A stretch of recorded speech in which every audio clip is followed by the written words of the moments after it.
let's get started here. Mother, Father, God, infinite intelligence, as we try to understand different angles of how your universe works, open our minds that we can imagine what it is that these people came up with, chakras and auras and etheric bodies, in trying to explain life and our cosmos and how we all work together and combined with your energies. Wherever we've been today, let our hearts and minds be at peace. We can be settled in this place at this time in your love. And for that, we thank you. Amen. Amen. Okay. All right. Those of you who have the handouts, the single page is going to fit in when we talk about the first chakra. The other two handouts, they're all from the same place, and the copy of that is the cover of the book. And in that, it's just more information for you about characteristics of each of the chakras. And the second part of that is another kind of self-evaluation to know where are you in your own chakra development. Do you need help in some area or another? And I know that a couple of people told me that's been very beneficial, just that part that you did on the previous one we did. So anyway, we're going to move right along here.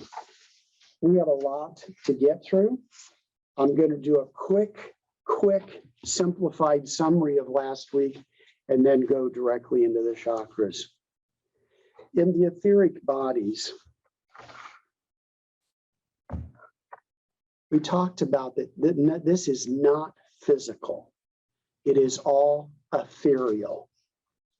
We talked about how it is that science used to consider the ethers as part of scientific study, but since you couldn't study those with the senses, they just eliminated it and stopped studying that and don't consider it to be science anymore. We said there are 7 layers, and we got confused because of different sources using different words. So I want that simplified. We're simply going to say, we're not going to give names to all of them. We're just going to say layer 1, the one that's closest to the body, layer 2, the next layer out, layer 3, the next level out. What I would want you to note on those levels is that the first level is physical, the second layer is emotional, and the third layer is mental. And those of you know anything about chakras, you say, well, that sounds like the chakras. Well, yeah, because the etheric bodies feed the chakras that are appropriate to them. The first layer of the etheric body feeds energy to the first chakra. The second layer feeds to the second chakra. So they're going to be related all along the way there. One of the areas we talked about there was the etheric template, the 5th level. And that's where he said it's like God has put all the plan together. It's now into a blueprint. And Tim, I got an answer to a question that you were raising last week about the DNA. The DNA being physical. It's on that first level, that first layer, the etheric body. Okay, that etheric double that covers and adheres to the physical body. That's the directions to the DNA to tell where those first cells of life are to go and what they're to form into. So the 5th level is like a blueprint for our overview, but the specific directions for our cells and our DNA is in that first level template, the etheric double. Okay. All right.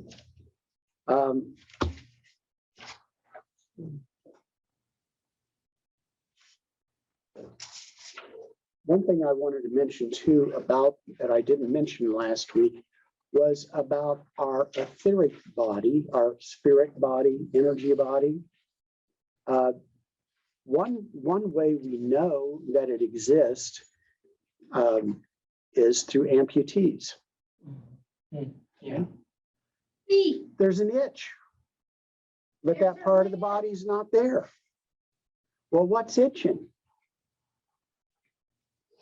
The energy body is still present, even if the physical part of the body is not there. So I encourage you, those who are doing healing, you've got someone who's an amputee, you just go ahead and work in that area as if the limb was still there, because the energy is still there. And it still remains. My amputation was 44 years ago. And I still itch. So I just reach down and scratch it. Yeah. Okay. All right.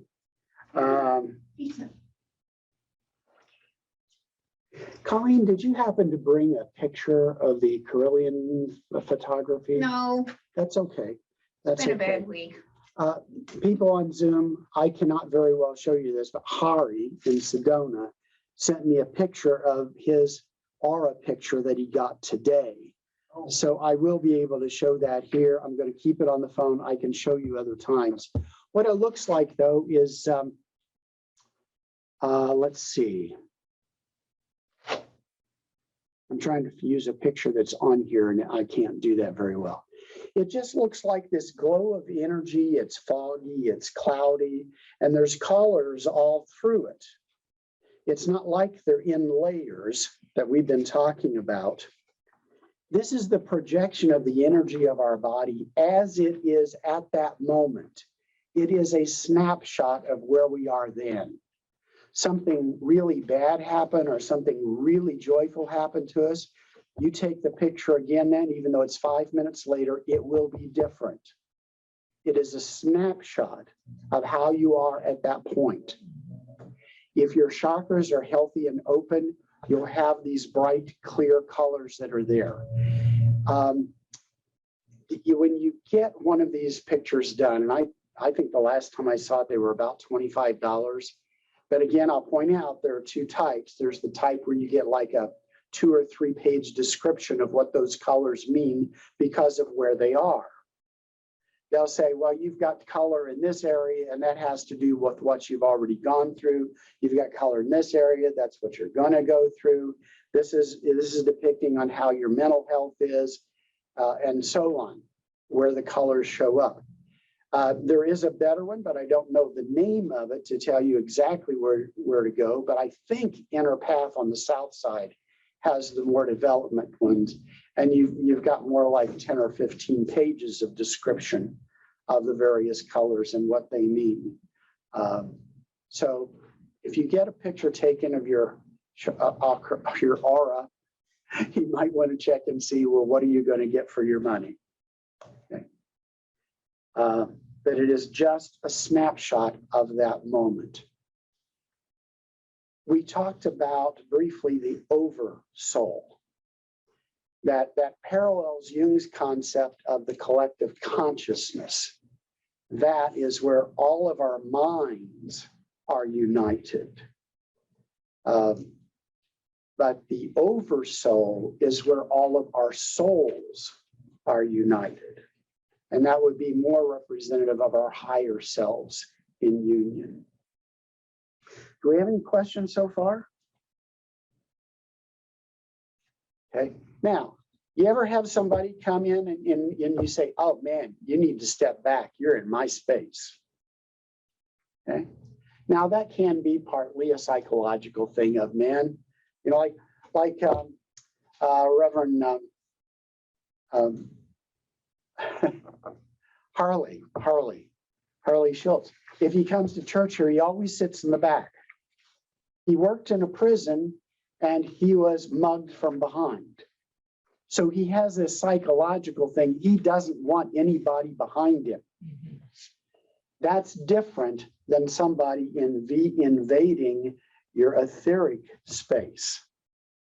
And it is like your 7 layers want to have space that wants to be expressive, and somebody come into that space. It's like, oh, I want to back away. I want to back away. So we've all had that experience. Somebody get too close. Okay. And let's see. Okay. Anything else before we move on from the etheric body and the auras? Did anybody practice seeing auras in the last week? I practiced, but didn't see anything. But that's Practiced, but okay. didn't see anything. Okay. Now, how is it that seeing chakras or seeing etheric bodies, how does that help with mediumship? After all, this is a certification class for mediumship. So how is this going to affect mediumship? I would suppose if you could see colors and then I could tell you if, let's say for mediumship, I'm thinking of healing. But, Well, in healing is a form of mediumship. So yes, that's okay.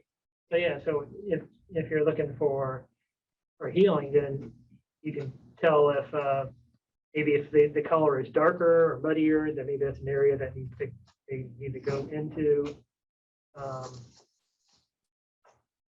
Trying to think with mediumship, like for spiritual connection. Trying to think on how that would be relevant if I'm looking at someone's aura, but You can tell how open they are. How open they are. How would that show up? How does it show up for you? Well, I'm not very good at seeing auras, but when I do see them, I look at the colors, Mhm. particularly around their head. Uh-huh.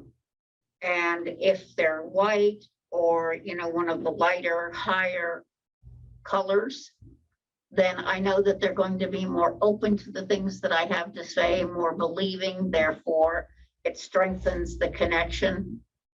And if you see red around them, then that would be closed. That would tell me that that's not a place you want to go. Okay. All right. Well, when we get onto the first chakra, it's all about survival. So a person who feels threatened, who's not trusting what's around them, they're going to have more of that red energy. So if you saw red and you were doing a reading, that might be that they're fearful. They're not feeling safe. so that makes sense. So if you see yellow, then maybe that has to do with the third chakra, personal power or some kind of fear, Yes. maybe. Okay, that's Yes. And when you take the colors, numbers, and symbols class, we do more on the colors. But in general, if the color is clear and bright, that's healthy. If you see the color and it's muddied or it's got spots on it, that means that there's something that's not healthy. When I do work with the healing, if I'm doing a reflexology or I'm doing some of the massage work on hands around the neck kind of thing, when I'm done working on them, I stand at the head and I ask the guides to show me the colors. And I'll see if it's dingy. And what I find really surprising is Claire has taught me that something is off kilter by showing me the colors in the wrong order. Oh. So a person who has the red energy up at the heart chakra, which should be blue, it tells me that there is something there that they are feeling threatened about in life. I mean green, right?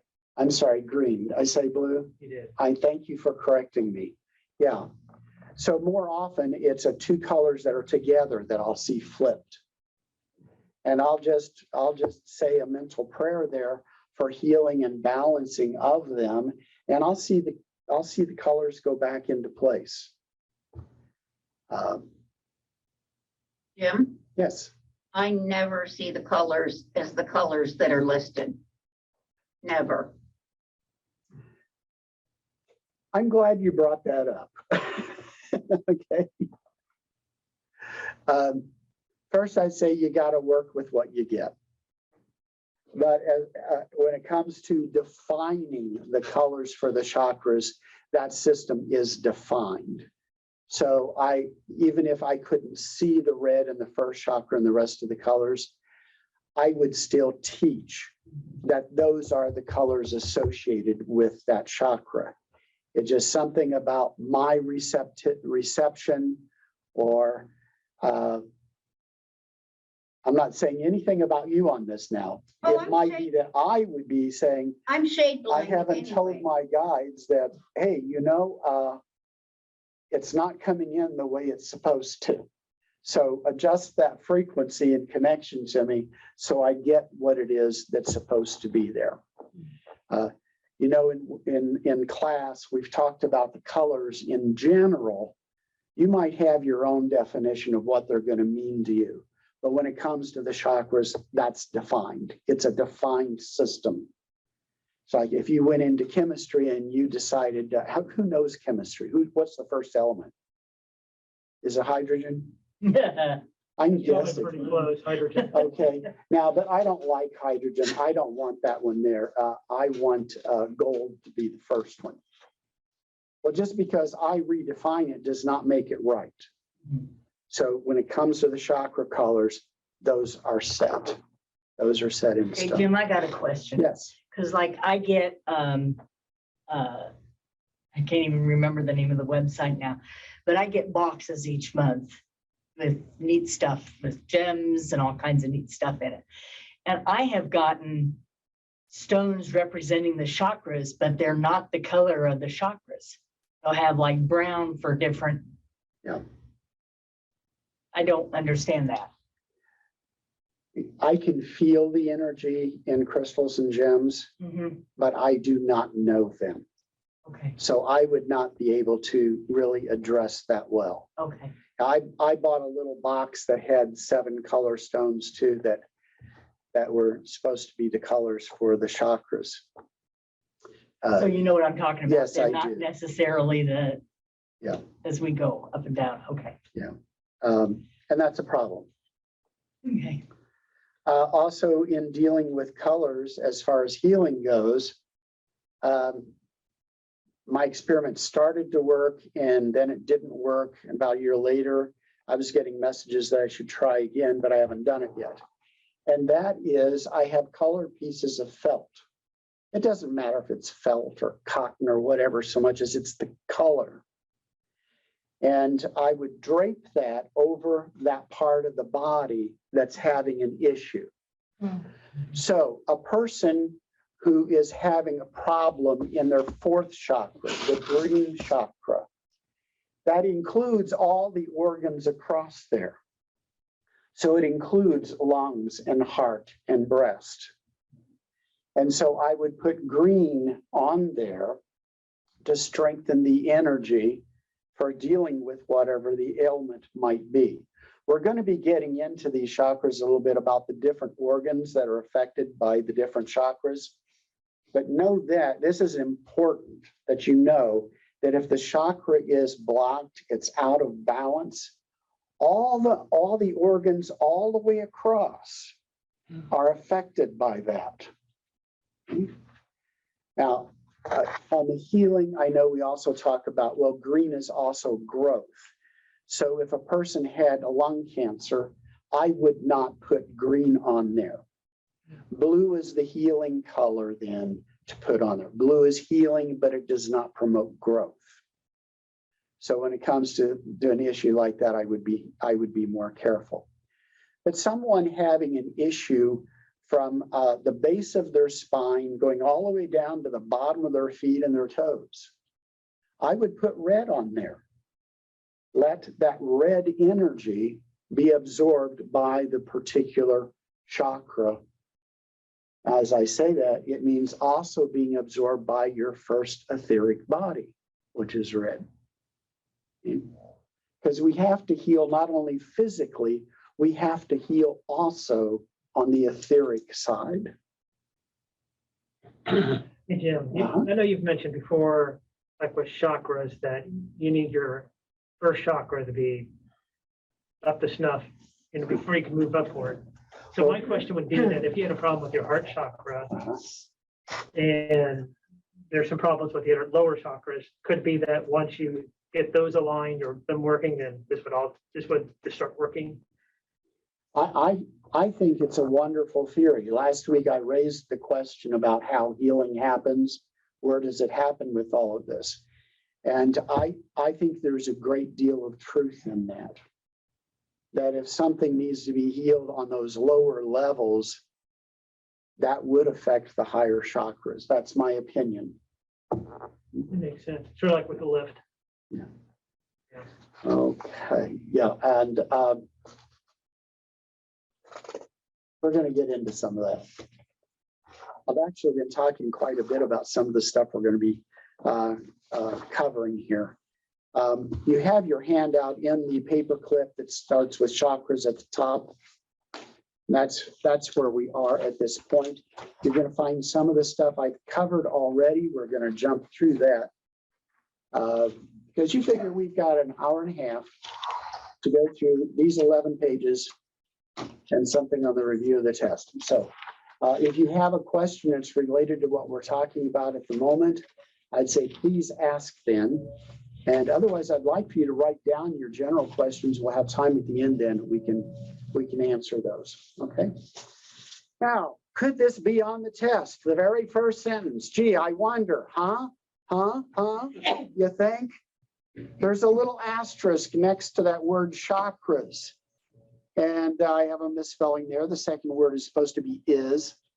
Chakras is, or maybe it is in. Sanskrit means wheel. Chakras are wheels of light. It's spinning energy centers. And that next sentence is a valuable tool for personal reflection and growth. You're going to really see that when we get to the individual ones. They're not physical, but they can be measured by a pendulum. We did that before, showing that the pendulum can do the energy things. Everybody has seen that before, right? Okay.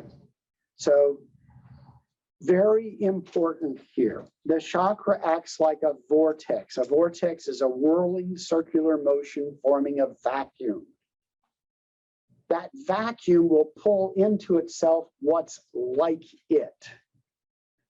So if your first chakra is really formed with a great sense of grounding, you will find yourself attracted to other people who are very grounded. You'll find that people who are not grounded, you're just not going to be that comfortable around. The like attracts like principle comes in here with this vortex of energy in each chakra. So you have someone here who's belligerent, obstinate, that are hard to deal with. Those of you who were Sunday, we talked about such a person. Okay, how do you give a message and get out kind of thing. I'm sorry, I'm turning off my phone.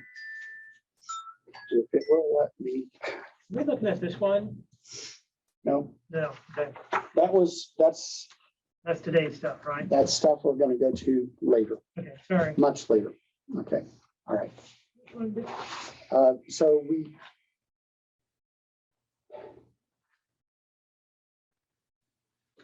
if you think about it, ask about who are your friends. What's similar about them?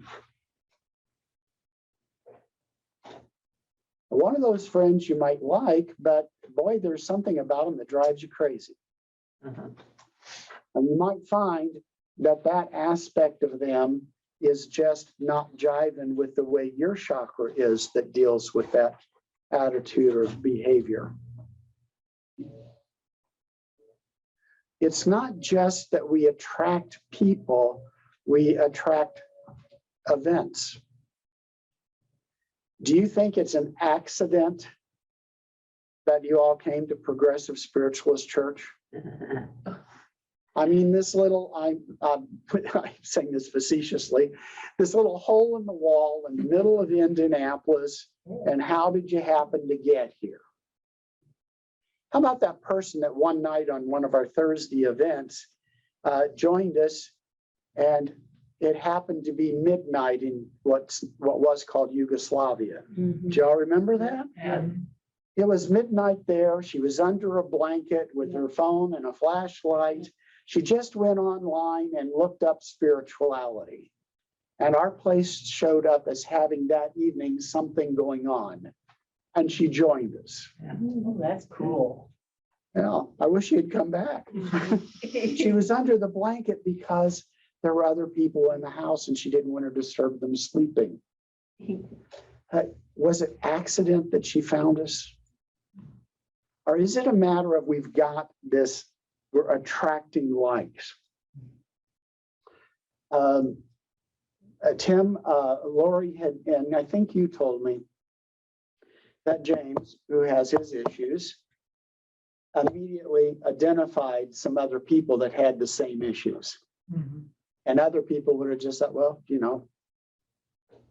that's just them. It's not really odd behavior, and yet really picked up on it. That's a major principle that goes on with life, and it comes up here with our chakras and these vortexes. What will it draw to itself? The vortex. People who are angry, really angry. Where are they comfortable? With more angry people. Yeah. All right. So chakras are like a whirlpool. It attracts, but it also repels what it doesn't like there. Shape and content. I'm moving down the next paragraph. That's the first words. Shape and content are formed by repeated pattern from our, that's not supposed to be our day-to-day living habits. They're also made by repeated patterns in the environment. Programming from parents, culture, situations we were born into, lessons learned, both beneficial and detrimental, and information from previous lives. You could say karma. That all feeds into the shape and content of the chakras. There are parts of all the, when we say etheric bodies, we've talked about etheric layers. The etheric bodies include the auras and the chakras, the kundalini, the ida, and the, I forgot the other word name. But anyway, it includes all those. So in the physical realm, by looking at the chakras, measuring the chakras like with pendulum, there is the possibility of diagnosing that a person has something wrong, but we are not doctors. We cannot diagnose. If I sense that something's wrong, I can indicate, I just feel some odd energy here. You might check it out. And I don't want to alarm them or come across as being a medical person. Let's see, Kate, you work in medicine, but you're not a medical person. You're a social worker in medicine. So you would not be allowed to diagnose either. Okay, all right. Okay. So I skipped one important line, which is the fourth line down. There's a star next to the word chakras. Are the centers of activity for reception, assimilation, and transmission of life energies. That quote came from my class with Susan Hill-Malott. And what that means is what we talked about before. There is the higher plane of energy at a high vibration. That vibration cannot go directly to the next layer without going through a transformer, in a sense. Each one of these layers is a transformer to bring that high energy level down a little bit lower, a little bit lower, a little bit lower.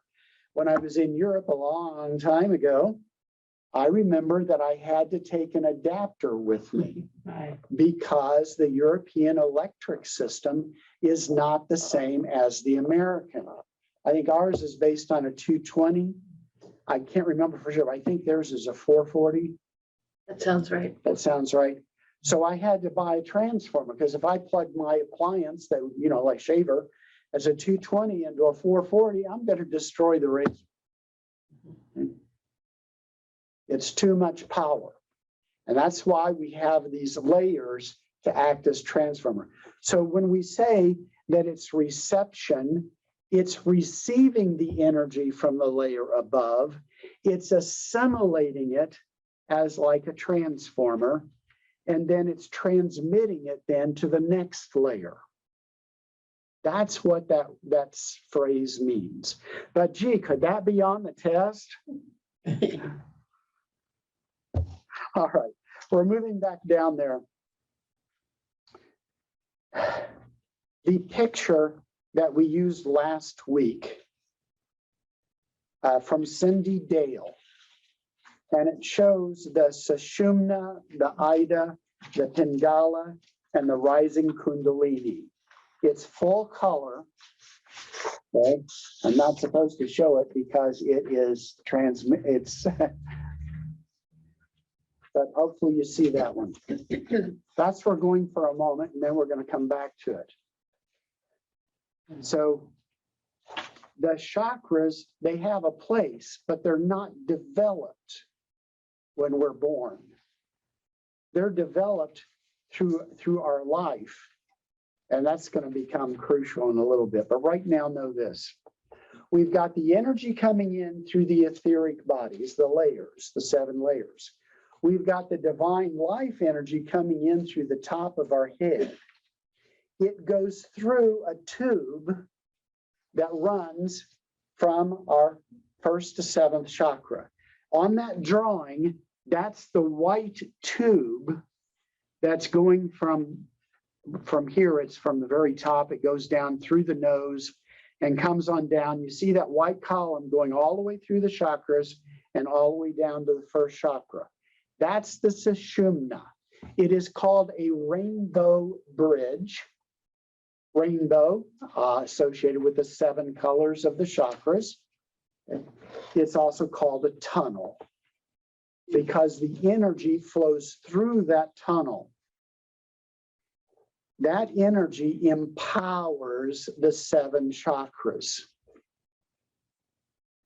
So energy coming from the layers and energy coming down from the head through the Sushumna, and it feeds the chakras. Now,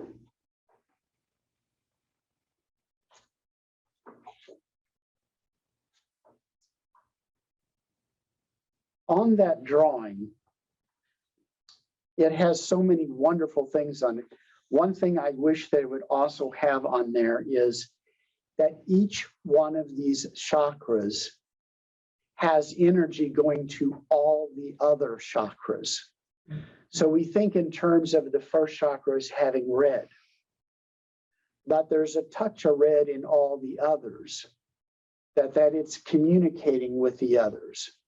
And the red chakra also has a little dot of green and blue and orange and yellow and indigo and purple. So they are communicating.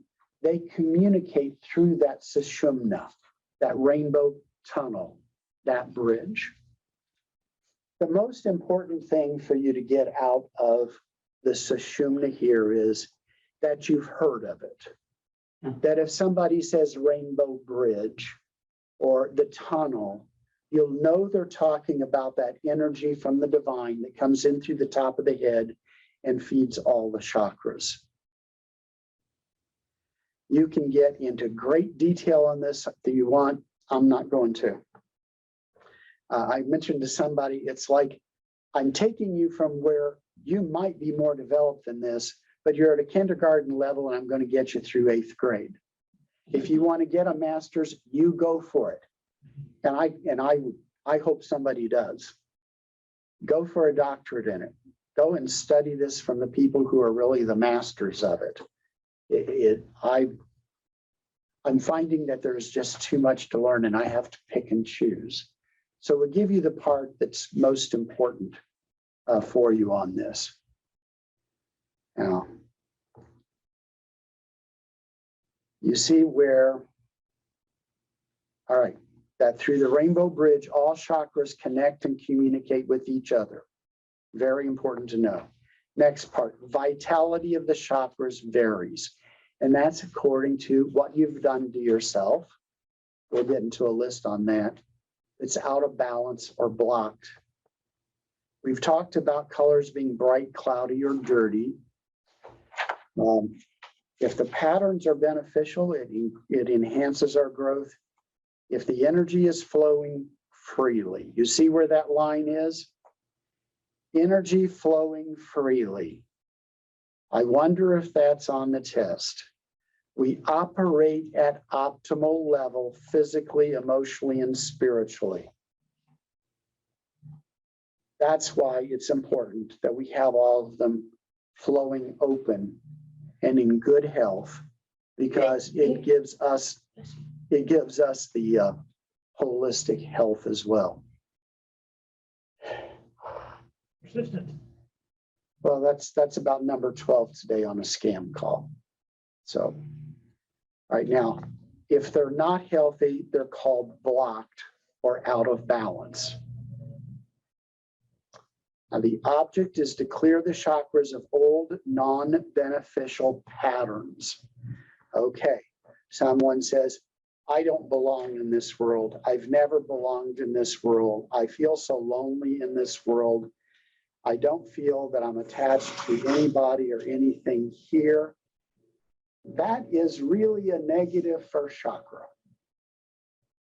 First chakra is grounding. I belong here.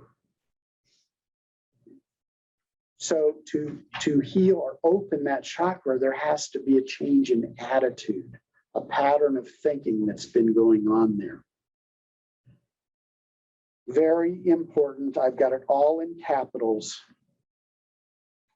Blocked chakras affect other chakras. For you involved in healing, that means if you're going to heal something that's in the second chakra, you've also got to do healing for the first and third chakra especially, because it affects the ones around it and can affect others as well, which comes to some of your question a while ago, Tim, about the healing.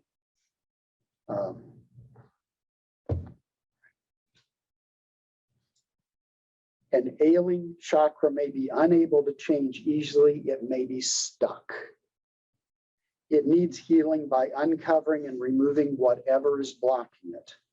Since chakras are located where the body and mind meet, healing involves both mind and body. Since a block affects near chakras, they need healing too. We're going to have a discussion question here in a moment. But here at the top of your second page of this handout, what interferes with healthy functioning chakras? Could that be on the test? Hint, hint, hint. Okay. What interferes with healthy functioning chakras? Poor diet, lack of exercise, lack of fresh air, lack of rest, stress, alcohol, drugs, tobacco, negative habits, improper psychic activity. Okay. So things that we think about as being harmful to our bodies, they are harmful to our chakras and keeping them open and healthy.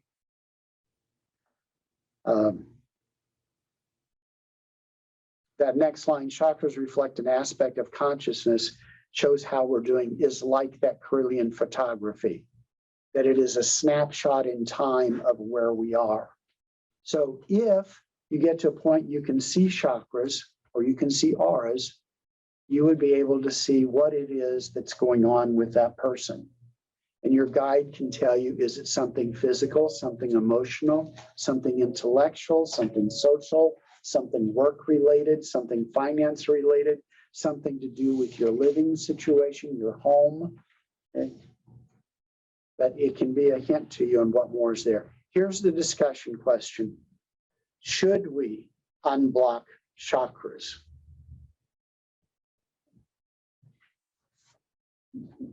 Any thoughts? Should we? Sometimes no. Why is it that we would not want to unblock a chakra? Well, I know, but I work in a different modality than you. And I have been told that that is work that they have to do themselves. Work that they have to do themselves. Okay. Anybody else? I probably would think that if they have an underlying issue, that if you would unblock it, it's just going to get blocked up again because they haven't addressed the underlying If you unblock it, it will block again because they have to deal with the underlying issue. Correct. Good thought. I would take this discussion on for a lot longer, but anybody on Zoom want to say something on this? Isn't that what they do when they do like acupuncture and stuff like that? They didn't, No. We're going to get to some of that though. okay, Yeah. I had, just from even what I presented so far, my impression was, oh yeah, we want to unblock the chakras. That way the energy flows and they're healthier, physically, mentally, emotionally, they're going to be doing better off. And then someone who's another spiritualist minister said, no, we don't believe in unblocking chakras. What? You don't want them to be healthier? I said, no. If a chakra is blocked, it's blocked for a reason. And until that reason is taken care of, you don't know what you're opening them up to. So here's how I work it. I'll do work on unblocking a chakra with the intention of it only unblocks if it is for the highest good for this person.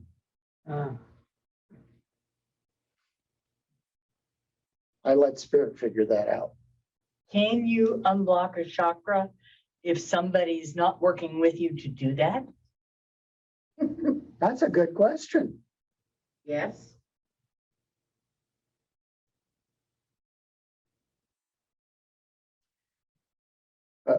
First, if someone does not want us to unblock a chakra and we insist on doing it anyway, oh, we're taking on their karma. Right, right. I don't want to deal with anybody else's karma. I got mine to deal with. I posit that they would not allow us to work on them if they did not want us to do some healing. But let's say that I'm at home. And I know that from what you told me, you've got a chakra that's blocked and I think it needs to be unblocked. But you've told me you don't want it unblocked. But at home, I'm doing that remotely. I'm opening up your chakra. I have invaded your life.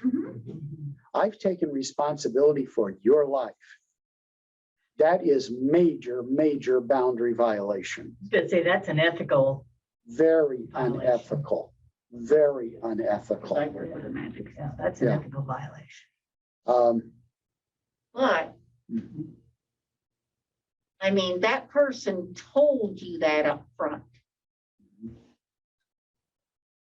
Yeah, they told me up front.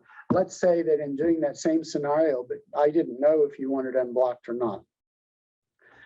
I'm going to set that intention that if you want it unblocked and if it's for the highest and the best.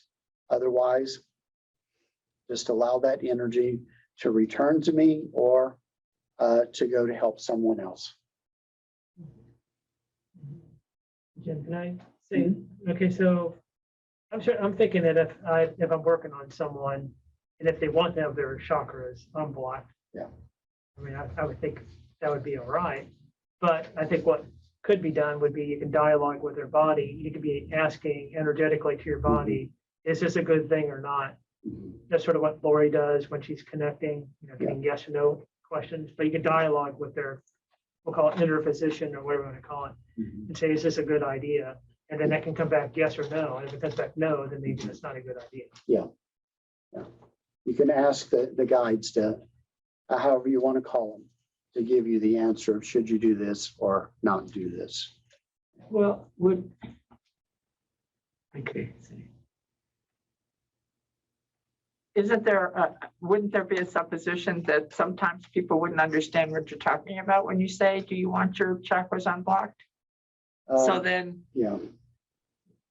I mean, it'd be like and I'm not saying we're doctors, but it'd be like a doctor saying you need this treatment, but not explaining to them why or what the consequences could be.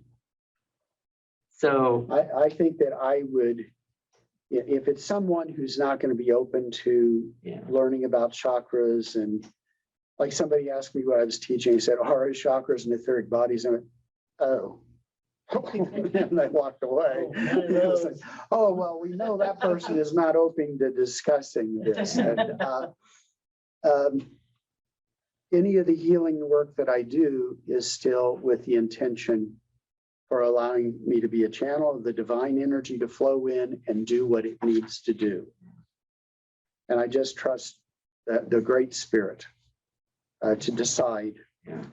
what to do with that. And if there's no flow of energy, that's an answer. In your healing work, some people don't feel a flow of energy anyway, so you can't use that. All right, we need to move on very quickly. I've already mentioned the next part, the realm of the physical. The organs in each region are affected by that chakra, and and those organs will affect that chakra, so that you can then see what the energy is that's going about them if you see chakras or auras. The realm of time, that first part there never made sense to me, so I'm just going to jump to where it says third and fourth chakra. We're in an era right now in which the whole earth has been under the third chakra realm, the idea of power. And we still see it. People just want power. Yeah. We're going to make this happen where somebody else doesn't want it or not. We're going to make it happen. And we're moving in, some people say, the Aquarian age, where the fourth chakra would be more about peace, love, balance, the earth and spirit. Okay, we're moving into that. But anytime things change, whatever was that is changing will put up a very ugly fight to keep from changing. Now we can see that. We can see that. And I'm not going to get into the politics, but no matter what side you look at, you can see it. Yeah. I will say this, the misinformation by both major political parties contributes to the divisiveness, which contributes to the power struggles. It is extremely unhealthy. And sadly, we see that in things like homes where you get, we used to say a wife batterer, but my brother was a husband battered by his wife. It does happen in both directions, but there is that struggle for someone having power over the other. All right, moving on here. Can I ask a quick question? Yeah. So if one chakra is blocked, does it affect the other chakras? I'm kind of, Yes. that's why I just wanted to just confirm. Thank you. One chakra does disrupts affect the everything. others. It Usually does. the ones that are associated. Yep, Yeah. yep, no, just wanted to It just can be confirm. all of them, but the two that are surrounding it are Yeah. the major ones that are affected by it. Thank you. Okay. In this talk about going from the third chakra world of power and fourth chakra world of peace, love, balance, the earth and the spirit, Lawrence Kohlberg wrote on his hierarchy of motivation. One was pleasure, the next or pain, then the later one was law and order, and then there were higher values. So as I recall, there were 6 layers, and the fourth one was the law and order. And a person acting out of that motivation, it is the law, period. The law is always right, must be obeyed, or you pay the consequences. Texas. Ah, yeah. Okay. The fifth one. Now this is not chakra, this is motivational theory. Someone gets an instance in which they find out that obeying the law was not just. Okay. It used to be that when you were at a stop sign or a stoplight, you could not turn right on red or at a red stop sign. Okay, all right. So back then, if you were at the stop and you made a right turn, you broke the law. Now the law changed. So you can make a right most of the time in those situations. So was the law just when it was you had to stay? Or is the law just when you're allowed to move? So the law changes. So law is not permanent. So there must be something higher than that. So a person has stopped, and lo and behold, there is a truck barreling down from behind them, unable to stop, and you are going to get your ass kicked. Now, if you're a legalist, you could not move your car. You just took the consequences of him having bad equipment in his truck. Would that be just? The law is you can't move, but the spirit of the law was meant to control traffic for safety. So by sitting there, you obey the legal law, but you don't follow the spirit of the law. So the law does not give you the best outcome. So you move out of the law and order realm of motivation to the law needs to be changed. But a person at that phase, they're still going to obey the law, even if the law is wrong.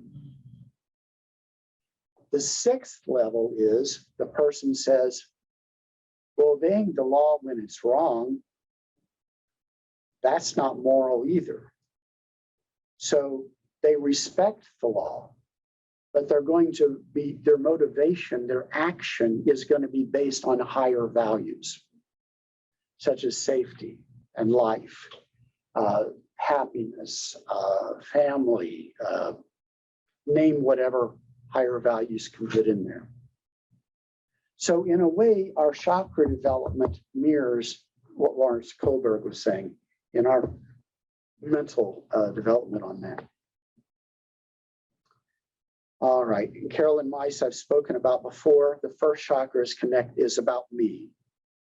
The second chakra is about others.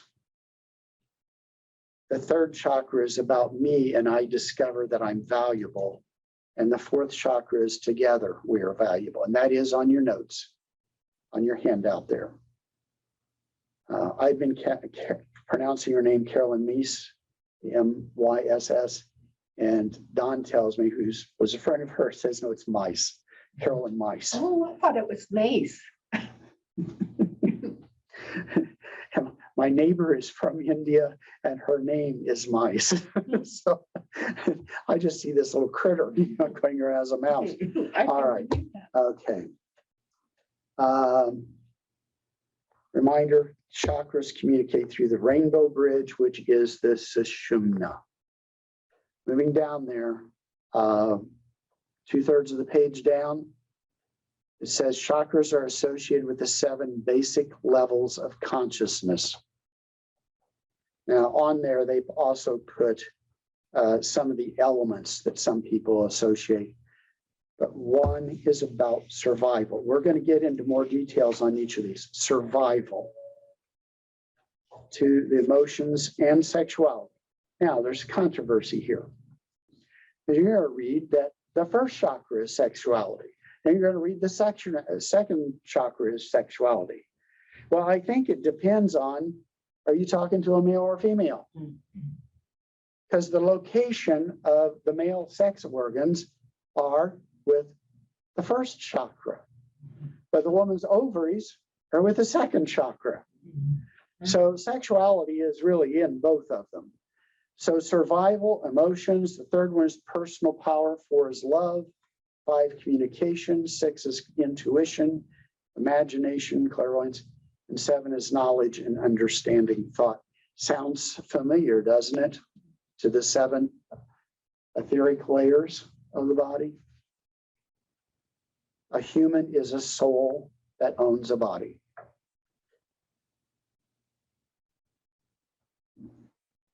And that connection again is the etheric double.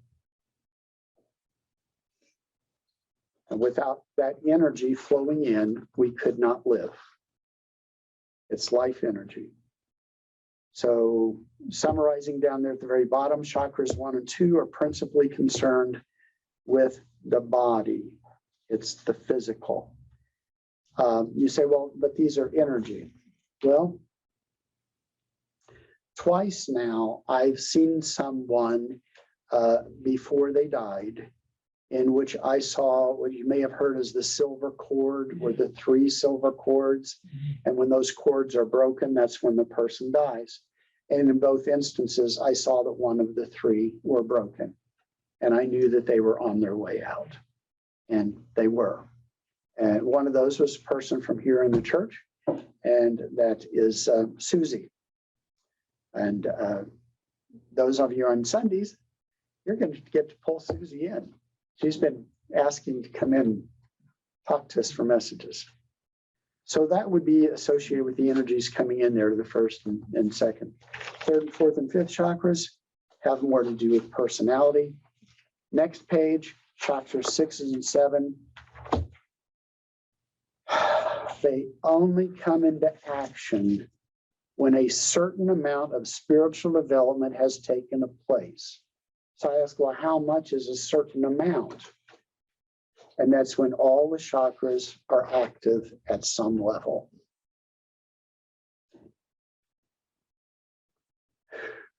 Okay. So the chakras are connected by the Sushumna, Ida, and Pingala. Sue, just give me a nod with your head, yes or no, if I can ask you those questions later about the Kundalini.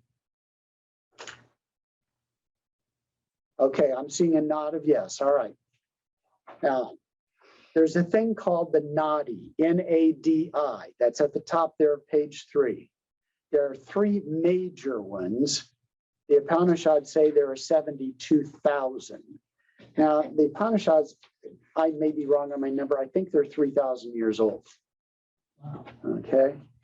Now, later sources say they're 1,000 to 350,000. I prefer going with the original source. That's not on your test. Some will say it's your nervous system. It is not, according to me and others, because even though the Sushumna runs in the spine, it does not include the spinal nerve. So if the nadis were going to include the nervous system, the spinal cord would have to be included. Now, the Sushumna does correspond in acupressure and acupuncture to the governor's meridian. And that book I have on the back table is open to that page, so you can see how the meridian runs. And you can see on the next pages as it goes, it shows where the pins would be or the acupressure would be. All right. So the nadis cleanse the body and stimulate the Kundalini.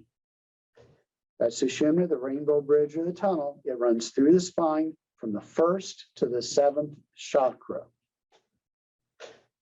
What chakras did I say? 1 through 7. 1 through 7. Okay. And it splits into 2 streams to distribute the energy to the chakras and the etheric bodies. So we had energy coming in the 7 layers. Now we have the energy coming to the top of the head to the Sushumna. It goes to the 7 chakras and it goes to the 7 outside layers. So we've got currents of energy going in 2 directions. Now down to where it says Ida and Pingala.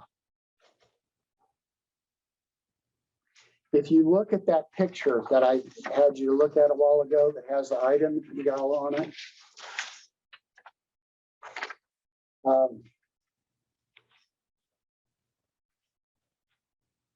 Now I got to trace it down here, which one's which. Okay.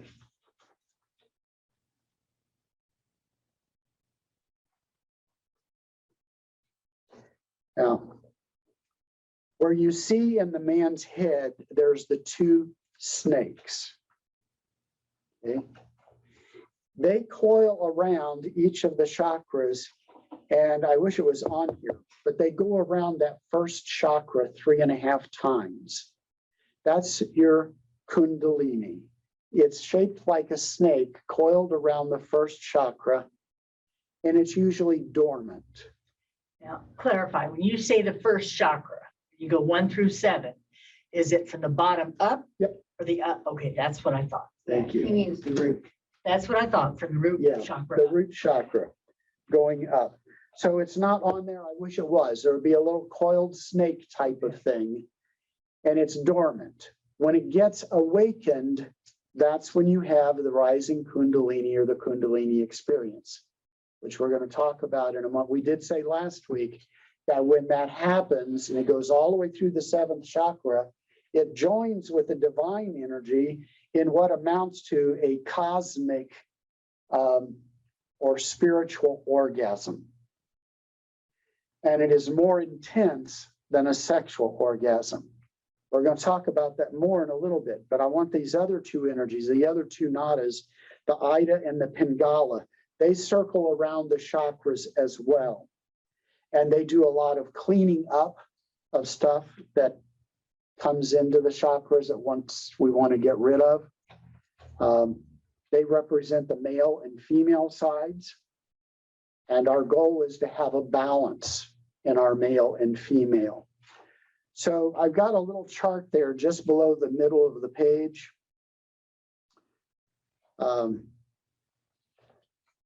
Where the Ida is the left side, it's usually yellow, that's associated with the moon, it's female, and it ends at the left nostril.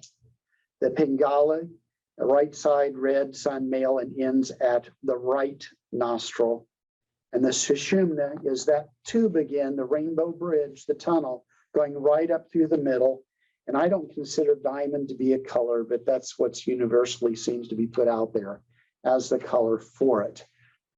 So both the Ida and the Pingala are involved with pranic or mental energy. So mental energy, and pranic is your universal life energy. The Ida is the feminine. It's calming. There's serenity, maternal urges, restores energy to your 6th chakra, the brow. And it's magnetic energy. Now, your Pingala is masculine. It's energy for the physical activity, vitality, power, mental quickness, constructive action. It is an electrical energy. Is it connected with the sun? Yeah, the graph there, Pingala, right side red and sun. Yeah. For those of you who are interested in the astrology and how the planets and all make a connection, that's on there. What's important for you to know here is that these are the 3 major nadis, the Sushumna, the Ida, and the Pingala. And they have to do with this transformation of or transportation. I don't like that word. These are like the wires that carry electricity. And that electricity in this sense is your life force. Okay. This is where we would be doing an extended exercise with the magnets, because since there is this magnetic energy that's in us as well as electrical, we can do some shifting on ourselves with the use of magnets. So Tim, may I borrow the magnet you've got there? I'll do just a quick demonstration. It's something you can try at home. In our Sunday class, we're going to have a day in which we'll take extended time. This comes from the use of the emotional code. And George Clauser took it all down. If you ever get a class from him, it's wonderful. How to manifest things. This emotion code, he's got it down to simplified.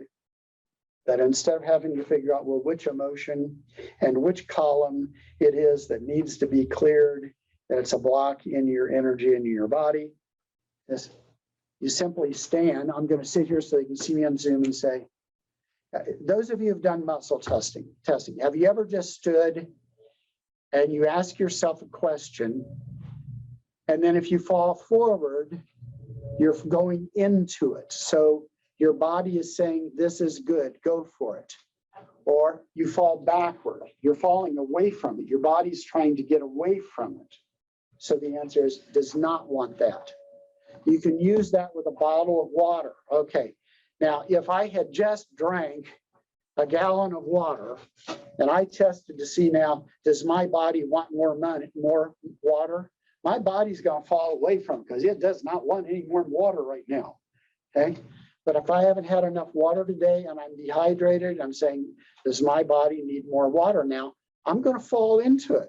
My body wants it, it's going toward it. No one tests positive for sugar. The body always falls away from sugar unless your sugar level has dropped significantly that the body needs it. Okay, so you can do that. You can go into a store and they've got 3 brands of tomatoes. You are, well, which one is going to be the best? Pick up a can, stand there. Just see, do you fall to it? Do you fall away from it? Okay, you can do it with anything. So it's the same concept with the magnet. You ask first, not holding the magnet, is there something in my emotions that needs to be cleared? And I fall inwards. That means yes. Take a magnet, go from your 6th chakra, your brow, go over the head to the back of the neck. And you do that. And the system, I think, is usually that you do it 10 times. And you can even say, if you want, clear, clear. Any old magnet works. Clear. Any magnet will work. And that's going to work on the magnetic part of your energy body. Then you can check again. Has that one been cleared? And maybe I'll fall forward. Yes, it's been cleared, but I'm not falling backwards, so it's okay. Is there another emotion that needs to be cleared? I get a no, then I'm done. If I get a yes, then I'm clearing that emotion 10 times, then checking, does that emotion still need to be cleared? Can you clear them all at once?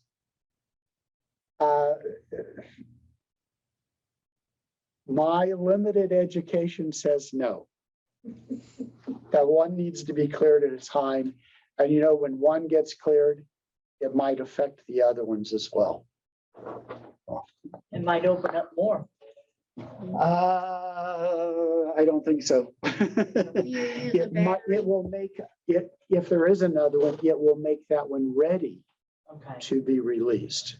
okay. I'm not So sure maybe what I that's said. what I mean, or it makes the Yeah. pathway maybe a little easier. I don't know if I said it right the first time. I'm asking, is there an emotion that block that's ready to be released? So that I'm looking for one. And then I can ask if there's another. Yeah, and it may be that that one wasn't ready. I had to clear this one first and now it shows up.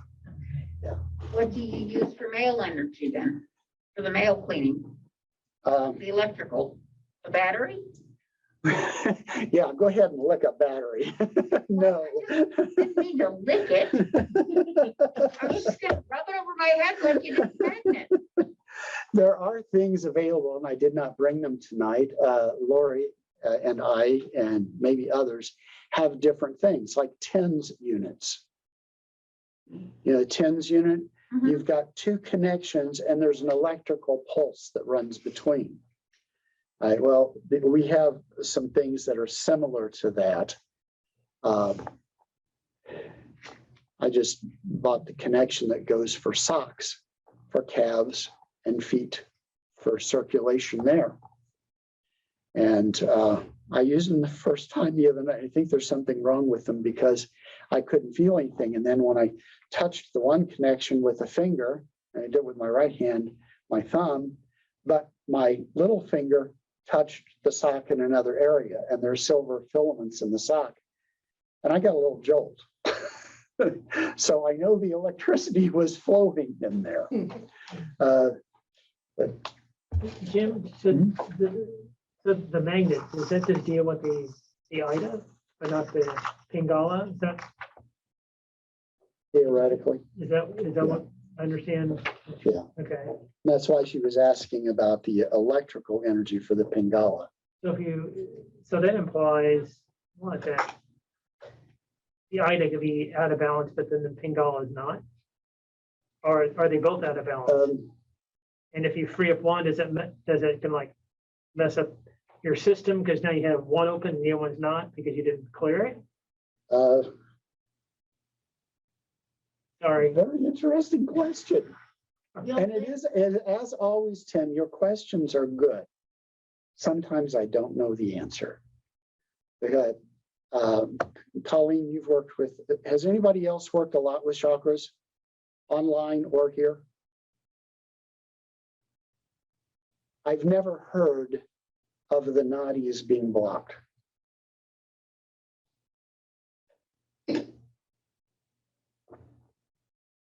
But then this was to address the Ida, which you're saying isn't blocked, but then we're unblocked. I guess in a way it was a sideline in saying that there is a magnetic and there's electrical systems in our body. Perhaps I should have left that out. Okay, all right. We're going to go very quickly here, very quickly now. First chakra is going to take a little more time, but that sets us up so you can actually look at just all the others. You're going to see the format based on the first chakra, the information in here. And most of it is information just for your knowledge in case you want to pursue it beyond Earth Gate or 8th grade. Okay. I like Earth Gate better. Earth Gate, yeah. I'll come up with some new words. I'll send them to the dictionary people and see if I can get them in the dictionary. Earth Gate. All right, chakra 1. It's about the physical. On your test, if I ask you about name the chakra, its color, its location, and what does it concern? Physical is what I'm looking for. If you put survival, I will certainly count that. It's at the base of the spine. You see there, the organs are legs, feet, male sex organs, toes, anything that's below and including that base of the spine level. Every one of them is associated with an endocrine system. In this case, the gonads. Some of you are interested in what, I can't think of my word, element, in this case, earth.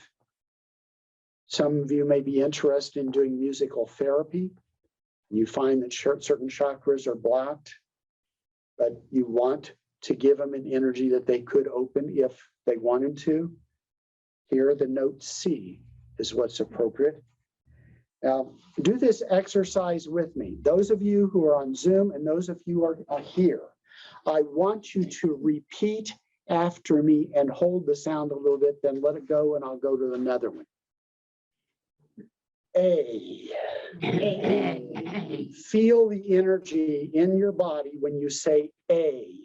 A. Where do you feel that? Notice that. I feel it on the back of the throat and on the top back of my mouth.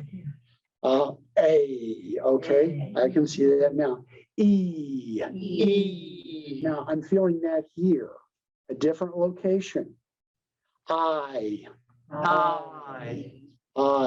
That's a hard one. I know I feel it, but it's hard to place where. Okay, you. Feel the energy in a different location.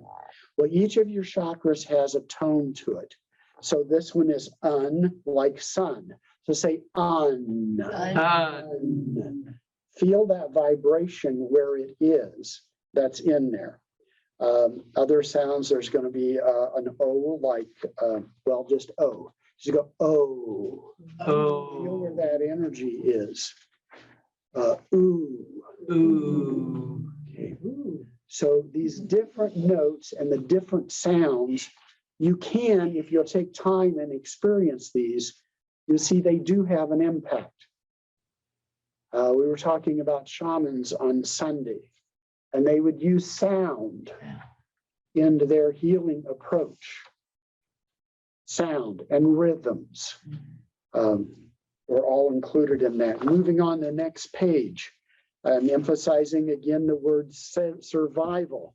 If this chakra is healthy, you're secure and you're stable. Remember, this is about physical. It's about stability. It's about being grounded. You know, if you can't walk, you're unstable. You don't have a grounding to hold the rest of your body up. It's the same thing that if this chakra is weak, you don't have that strong a base to hold the other chakras up, no matter how open they are. An unhealthy is abandoned, a trauma under 1 year of age. Okay, and other places say 18 months. When I was 13 months old, our family was in a car accident. I was taken away from my mom and dad and put into my aunt and uncle's home. We didn't know for 6 months if mom was going to live. Dad broke his back in 3 places. He could not lift, could not take care of us. And the uncle I stayed with was alcoholic. Okay. So that's bound to have affected me in my first chakra level. Okay. My sister was born 3 months into mom's wondering if she's going to live or die. Yeah. So even in the womb, she was experiencing the trauma. Mom would be put into traction to pull her spine. She had been laying down in the backseat of the car. We got T-boned, and it smashed her spinal column together. So they had her on traction to pull the spine apart. Well, that started labor. So they would stop the traction, give her medication to stop the labor. Then they'd put her on traction. She'd start into labor, take her off traction, give her med. And that went on from July 7th until October 19th. Oh, wow. So my sister suffered trauma in the womb during all that time.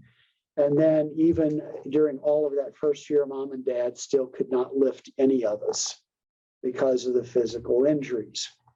That creates trauma at an early age.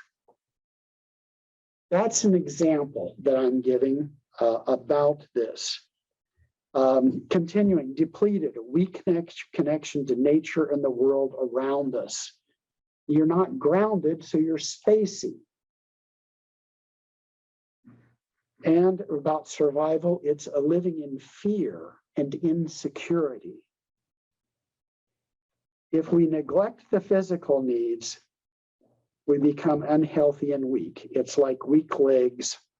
People with weight issues have a first chakra issue to deal with. Now, if it's overstimulated, so it's not balanced, it's not depleted, it's overstimulated, then they're too attached to the material world. It's all about wealth and possessions. And a person then, since they're so stuck in the material world, they may not be able to develop the higher levels of the chakras. Or they might be afraid that they're going to lose their possessions.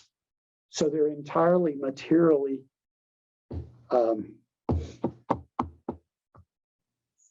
stuck. Yeah. They're focused. That's the good word. Thank you for helping me out there.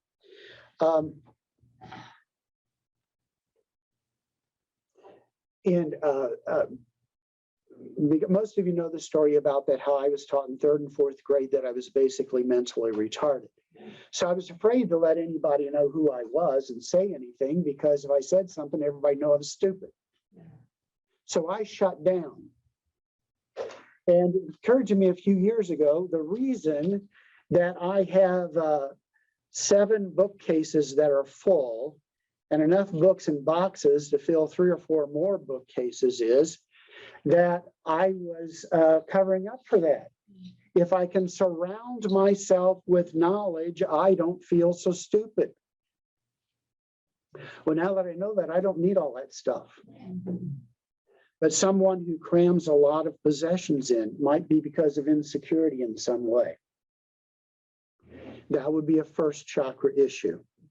I think that mine was more, it was, you can say third chakra because that's mental, but it wasn't about my desire for knowledge as much as I was protecting myself.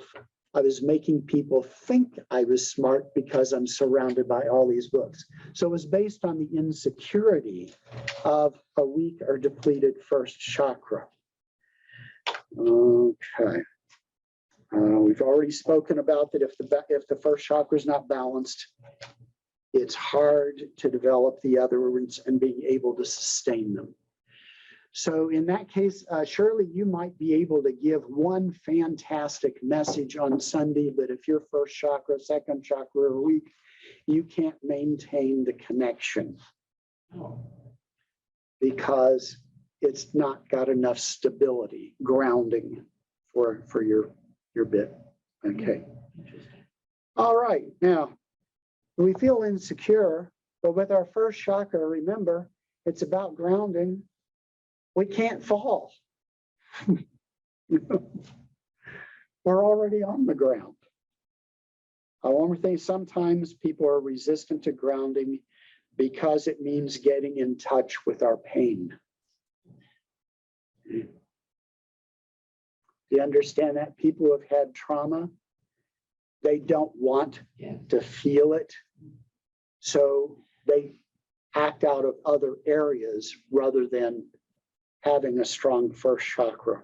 I want to mention that a lot of people who had trauma very young do not remember it. And until they begin to be healed, will not remember it because it's a protective measurement of the body and the mind. It raises, I think, an interesting question. Do we have to remember it? Yeah. And I say no.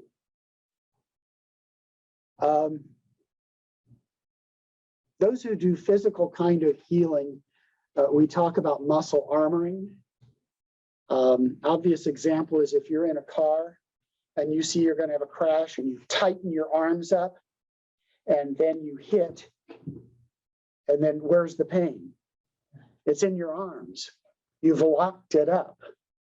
And those muscles have trouble getting back loosened up and recovery because those muscles have a memory in them of the trauma. They don't feel safe yet to let go. So it's a first chakra security issue. Now, they don't have to remember everything, but when they get physical work like massage, acupressure, acupuncture, and these other things, when that muscle decides to relax, the emotional energy is also released. And that can be even if they don't remember. Okay. I don't remember twisting and hitting on the ground when I got mugged, but my muscles have locked up. They don't feel secure yet to let go. They have in the upper half of the body, wonderful. The lower half of my back still holds on to it, a lot of pain. So I'm looking forward and doing all these various things to have that energy released so the physical can go back to the normal. I think that's really fascinating because I've been in PT and OT for the last 6 weeks. And they say that they have never seen anybody with muscles as tight as mine, and particularly my legs. And they've been working very hard to get them relaxed.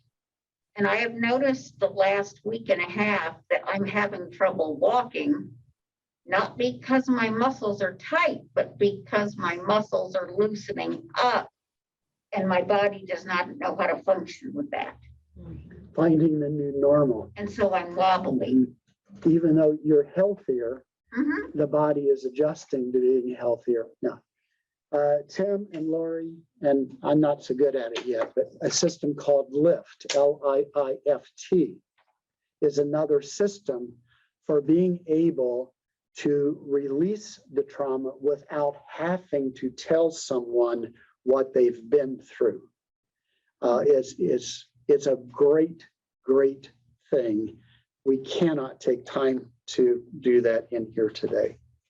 Okay, we do want to have a healing day some point. It's been postponed several months now, in which the different modalities of healing can be presented here. That's being worked out. Okay. All right, now we're only on page 4 out of 11, and we've got a half hour to go. These are going to go faster because I don't have to go through every detail, like the element and the sound and whatever crystal. You've got another handout that there's a crystal and the herbs and all that. And, we're going to skip all that and go to the nitty gritty of each one so we can do some more fun things. Okay. All right. So you got the number 1 was about survival. Before we go to number 2, at the bottom of page 4, there's a line all in capital letters. Survival consciousness or poverty consciousness. That's the inability to have something. Okay.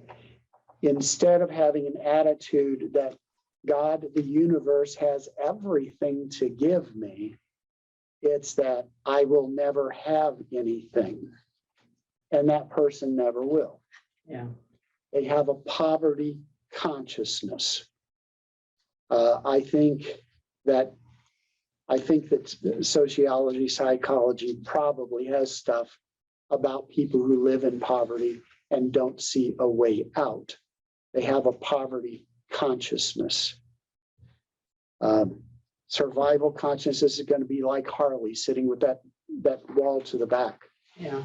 It's about feeling secure. Okay, chakra number 2. I want you to have under there that it's emotional. Tends to develop in the teenage years. Gee, are teenagers emotional? Yeah. Okay, the color orange. It's off center of the navel.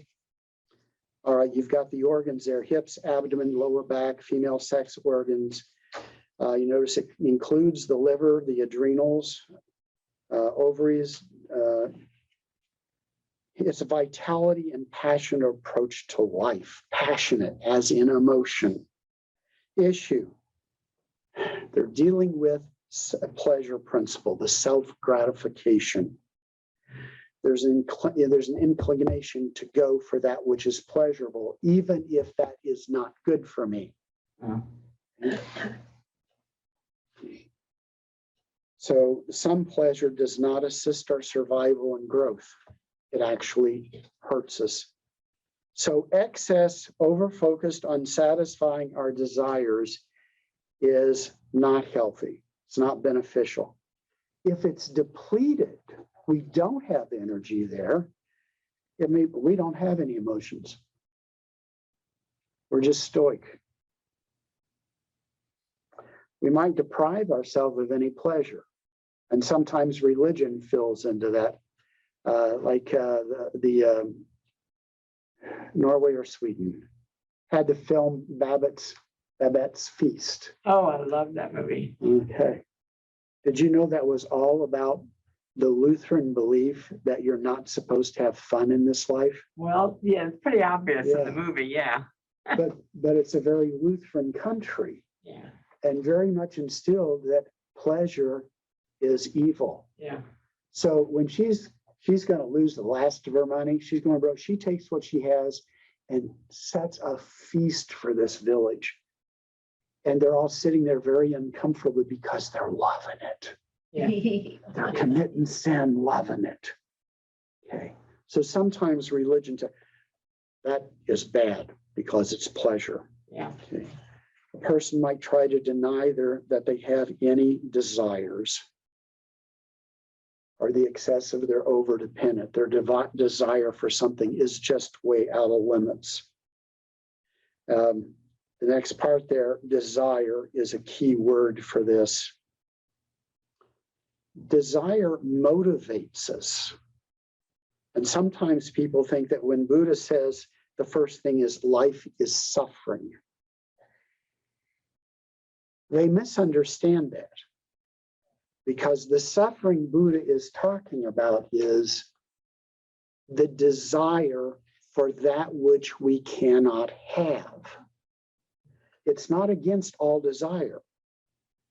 It's about being obsessed with something that we can't have. No. Desire here is a good motivation. It's just how much do you desire? To overeat, to undereat? Do you wish to spend all your money and find out then that you need money for the rest of the week and you don't have it? Desire can go to an extreme. And here, desire includes sexuality. But notice this is only a second chakra. So this is emotion-based. I'm going to go ahead and give it away now. The fourth chakra about love. Sexuality there is different. It's concern about the other person.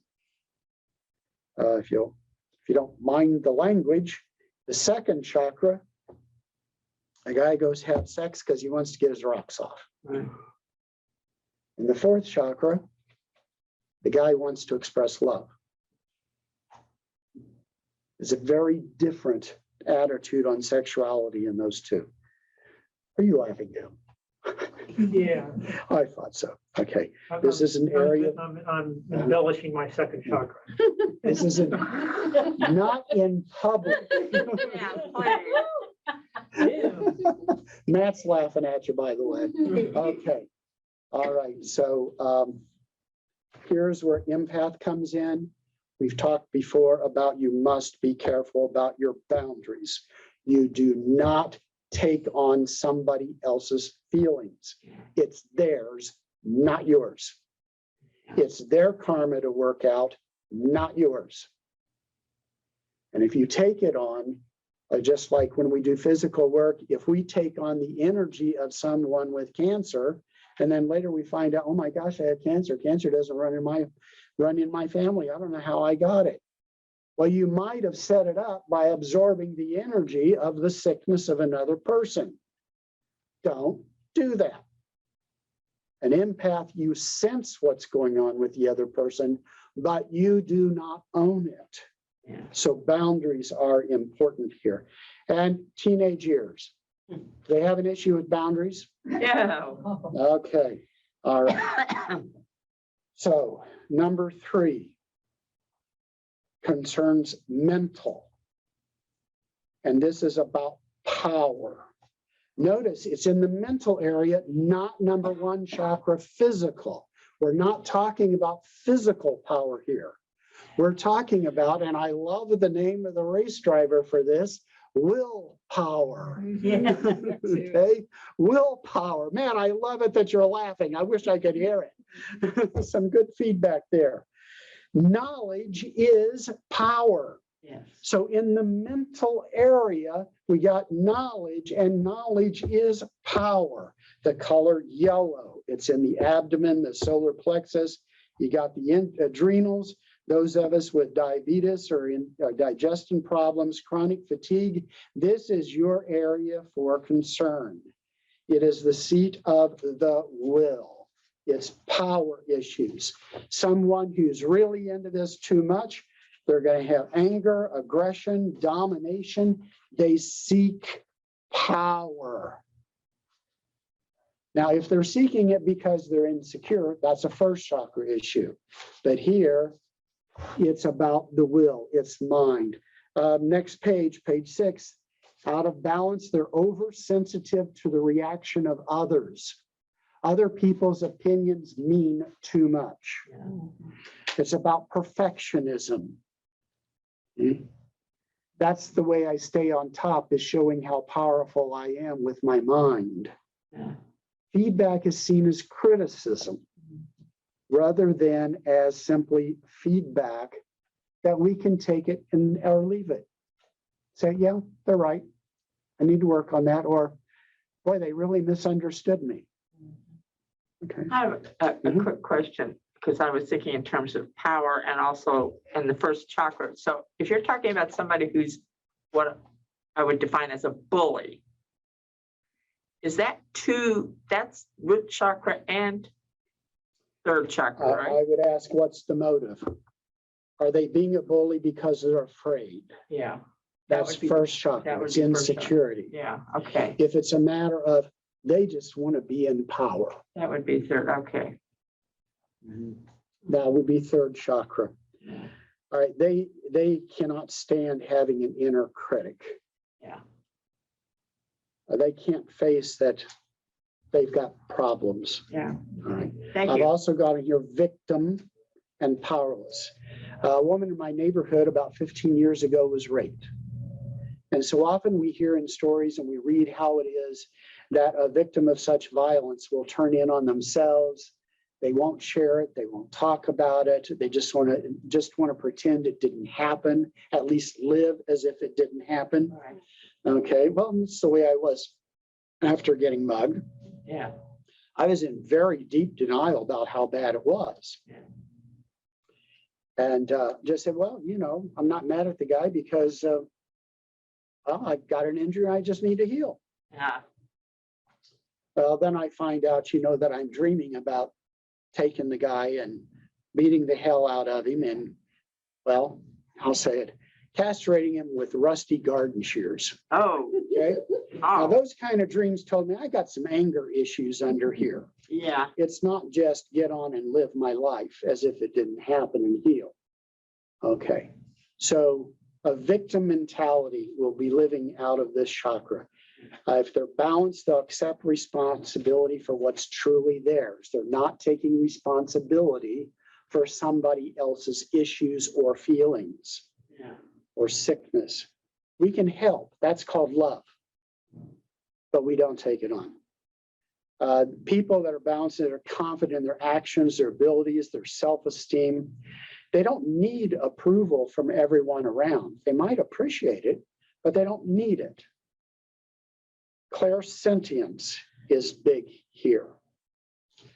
Now, the will is conscious combination of mind and action. If you're just thinking, oh, it would be nice to do that, well, that's the mind, but there's no action to it, so there's no will energy in it. And if we're doing action that we don't want to, we're not going to have the energy going into it to be successful at it. All right, so task of the third chakra is to overcome inertia. Whoa, what? I thought this was about having the desire and having the energy and get something done. It's overcoming the inertia like you were driving a semi and suddenly your turn is coming up ahead. You have to stop the inertia of the vehicle to make the turn the direction you want. So this is having your power to take control of what you're doing and where you're going.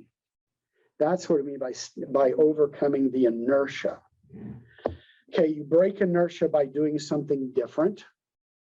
Okay, anybody get into an obsessive compulsive behavior sometime? Huh?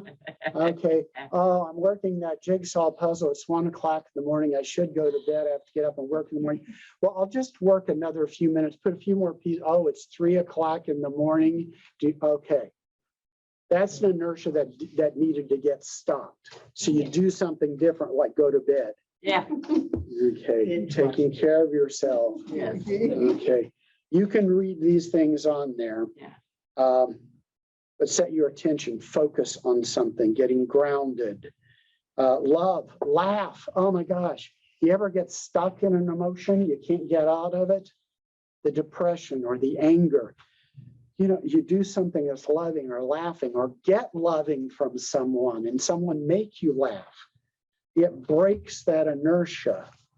So you have the will to use your power for what you want to do. I'm having to go fast, people. Fourth chakra, unconditional love. age 22 to 28, according to some sources. Green, it's the heart, the chakra. I've already talked about the areas of the body. Here you feel confident and compassionate. Third chakra, if you're healthy, you're feeling confident, but here you're adding in compassionate. Now, feeling confident was all back in the mental area, but now it's combined in our love area, our fourth area. So as in all the other areas, it's linked to the chakra before it and linked to the chakra after it. Unconditional love can be a conscious decision, or it can be a state of being. You heard of act, help me out, until you make it. Take it till you make it. Fake it till you make it. Thank you. That's a conscious decision to do something that is not genuinely part of you yet. Yeah. That's the conscious decision to take it on. Someone changing a behavior, like getting rid of all those carbs and white sugar. In books. That is, and books, yeah. That is not a natural state of being for most of us. Yeah. We have to make a conscious effort to do it. Same with loving people. When Jesus said, love one another, he didn't say, just love those who are good to you. He said, love your enemies, do good to those who do harm to you. So when people say, oh yeah, that person's very loving, check. Who do they love? How many people do they disapprove of Oh, yeah. because of some reason or another? Then love is not a state of being for them. There is the need in our spiritual practice to decide, okay, that drunk that's outside the restaurant who's just puked up and wants people to give him money for food, do I love him or not? If I have to make a conscious effort to love him, so be it. But at some point, we develop that Buddha consciousness, that Christ consciousness, that higher self consciousness that says, I really am to be about love in this life. And that means I don't get to pick and choose. It does not mean I have to like all behavior. But I It love does not mean that you have person. to take them home with you. either. Yeah, you don't have to take them home with you. Yeah. Oh, no. Okay. All right. Page 7, issues, grief, sadness, and forgive. Issues of the heart. Issues of the heart. Now, when we're aware of how things are interconnected, it becomes easier for us to love those that we've seen as separate. Someone this morning at breakfast said, oh, those damn Haitians, they speak French there. Oh, so what? All these immigrants coming in. Now we got the Haitians coming in. And they Okay. speak French. Where's the Wow. love? Where's the love? No, there's a There's the bias. Okay. different. When you are in this unconditional love, notice on page 7, the third line down, we have a great sense of inner peace and well-being. Why? Because we're not busy judging everybody, condemning everybody, seeing all the negative. We're seeing what's love. Unhealthy, out of balance. This is where you give to the point of depletion. When you feel like you have to have a vacation instead of I get to take a vacation, you've been depleting your giving, depleting your unconditional love. There's no empathy then. It becomes self-centered. The person becomes self-centered. I need to take care of me. I need to go take care of that first chakra, which is survival. So fourth chakra depleted can take us back to one of the earlier chakras and know that we need to strengthen that one again. Notice the fourth chakra is a central point. It's the middle of the 7. I tend to look at the bottom three as having to do with our material existence. And chakras 5, 6, and 7 are having to do with our spiritual existence. The 4 brings heaven and earth together. It brings the physical and the spiritual together. Now, if this is happening when somebody reaches, I forget the age now, if this is 30s, okay, now they're reaching the point of this unconditional love. What are they going to do with that in life?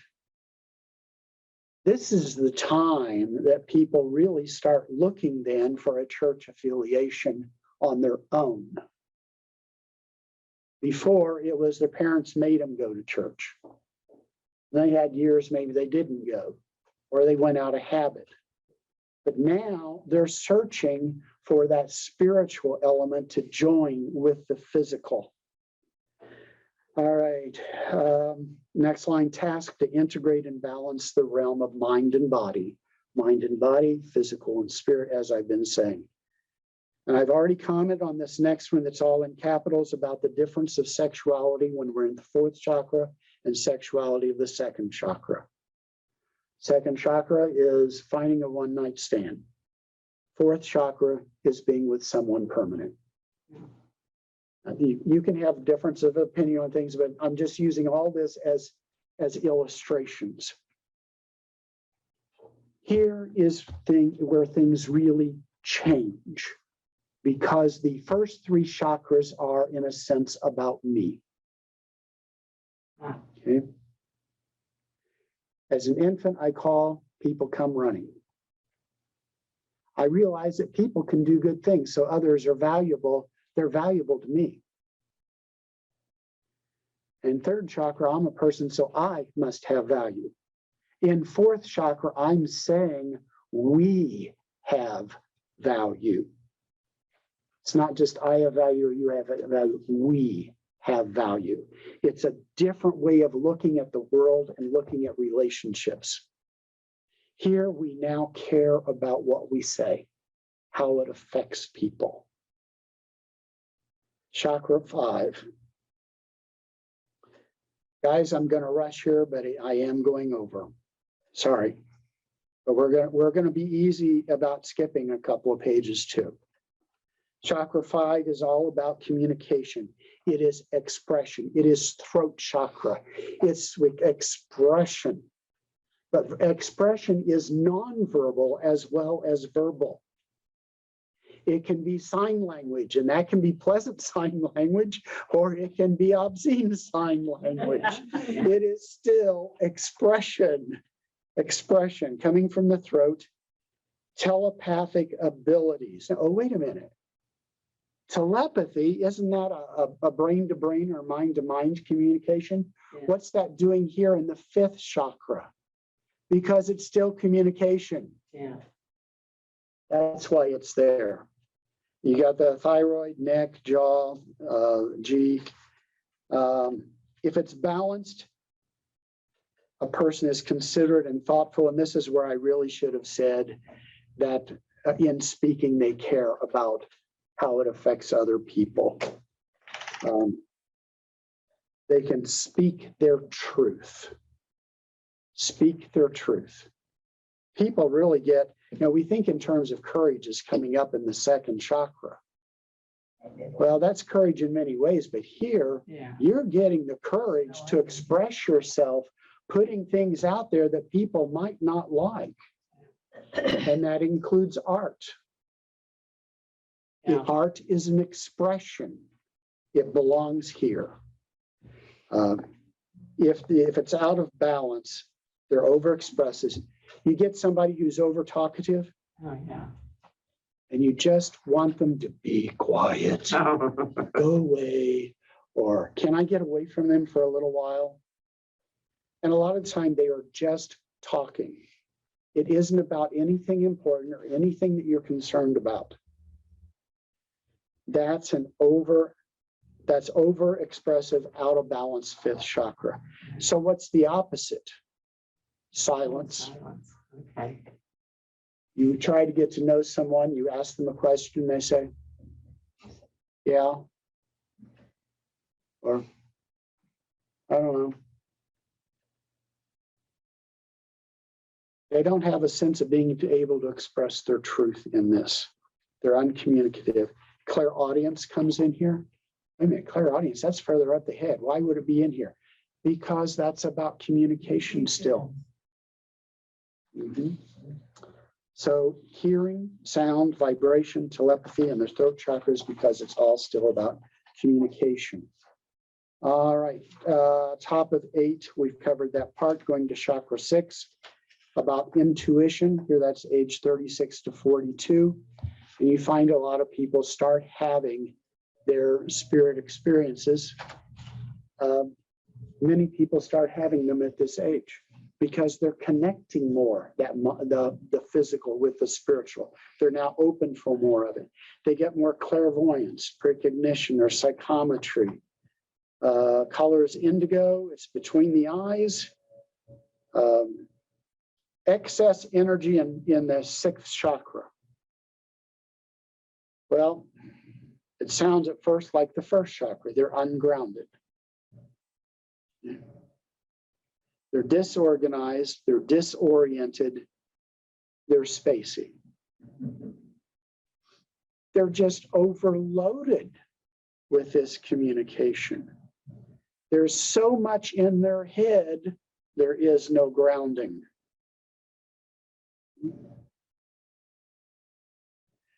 Some of us, we're so much in our head that we don't know what our body feels like until somebody asks us, so how's your foot doing? Yeah. Right now, how many of you have been aware of what your 3rd toe on your left foot feels like?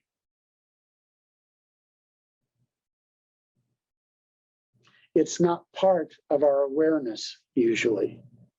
So that's the kind of ungrounded here.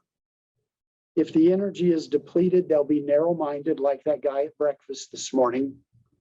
Don't confuse me with the facts. I listen to WIBC talk radio all day. There we go. Okay? And he said that. He said that. That's what he does. And you say, well, you know, something you said is not what's being reported on any other news area. Don't confuse me with the facts. Yeah. Okay. So don't confuse the person. And you think 5th chakra, that's pretty high up there. So how can they have something so negative? It's because they don't have the energy feeding in there. So they're tired. They're tired. And if something got them angry and pissed them off, like an insurrection, and it didn't go the way they wanted, they're not satisfied. They're not happy. Their 2nd chakra emotions is not happy. So how do you ever get to their 5th chakra if those 1st chakras are not clicking?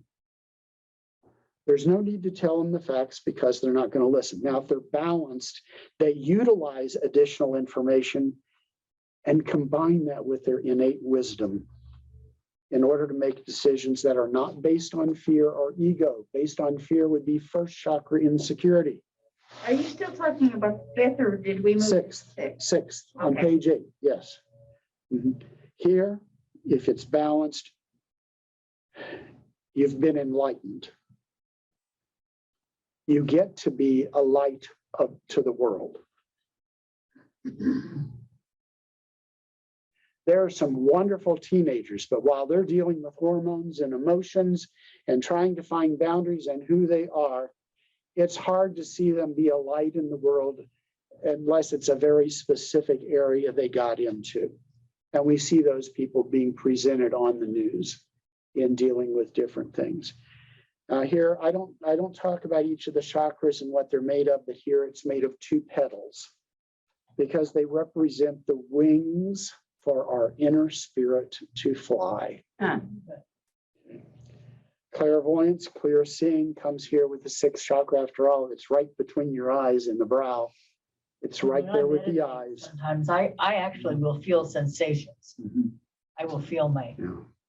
On one of the Sundays recently, we did the pineal gland meditation, which is located, if you put a line right through here and a line through here, right in the middle of the brain. And we're born with it being filled with liquid. But as we age, it turns into more of a sandy type of thing. And a meditation to turn it more into the liquid form, which is healthier for us.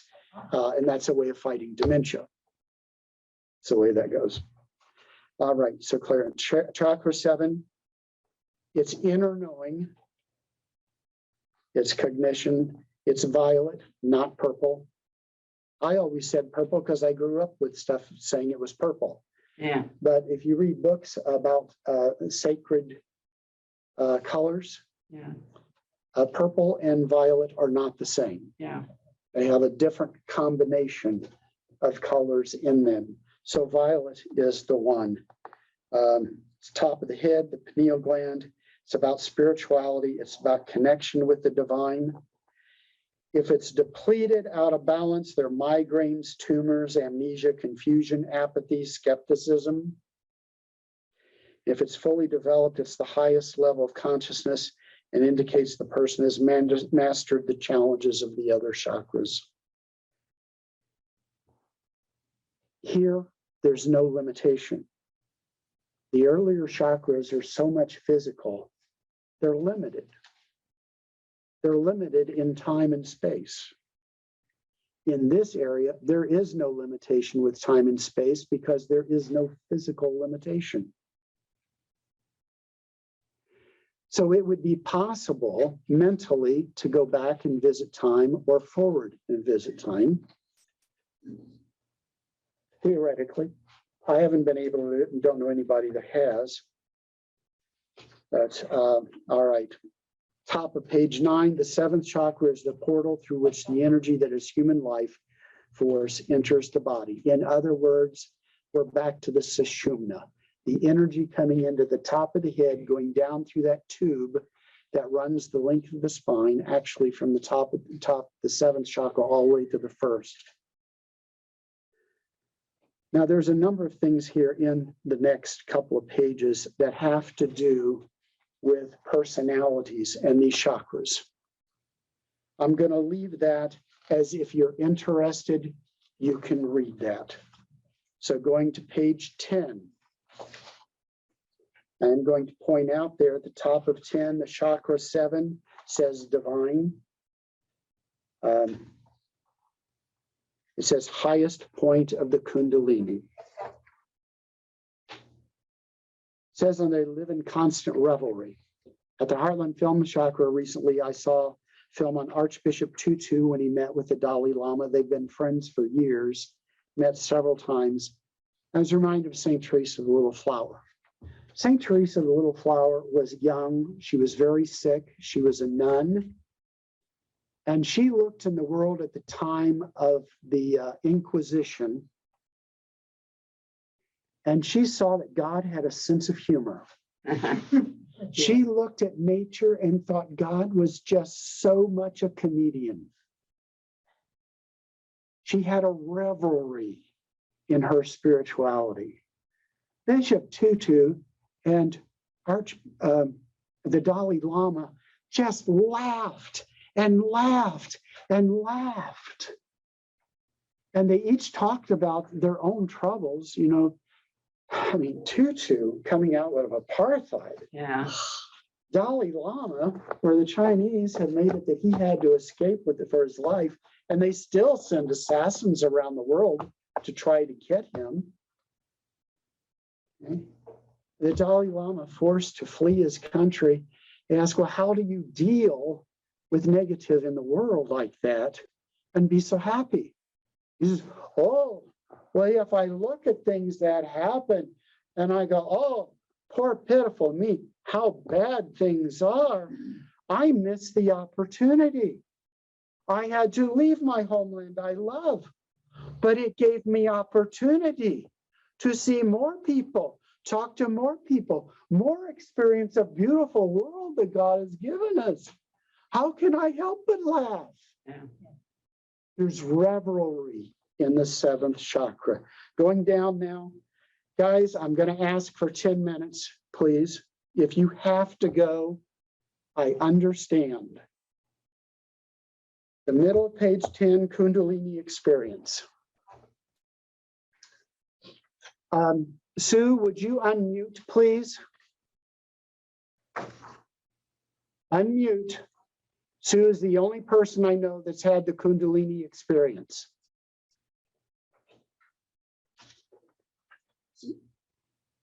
Sue, you have to unmute. We can't hear you. Trying to unmute. Now, Okay, can there you hear me? are. There you are. We hear you. Okay. Now, the Kundalini, what we talk about here is that snake at the bottom of the first chakra. That energy gets awakened and it alerts all of the chakras. It goes through them. It enlivens them. Sue, do you remember what you told me when you had your Kundalini experience?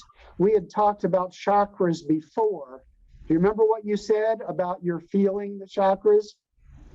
About my what chakra? You felt the chakras when the Kundalini rose? No. Okay, I'm gonna have to go ahead.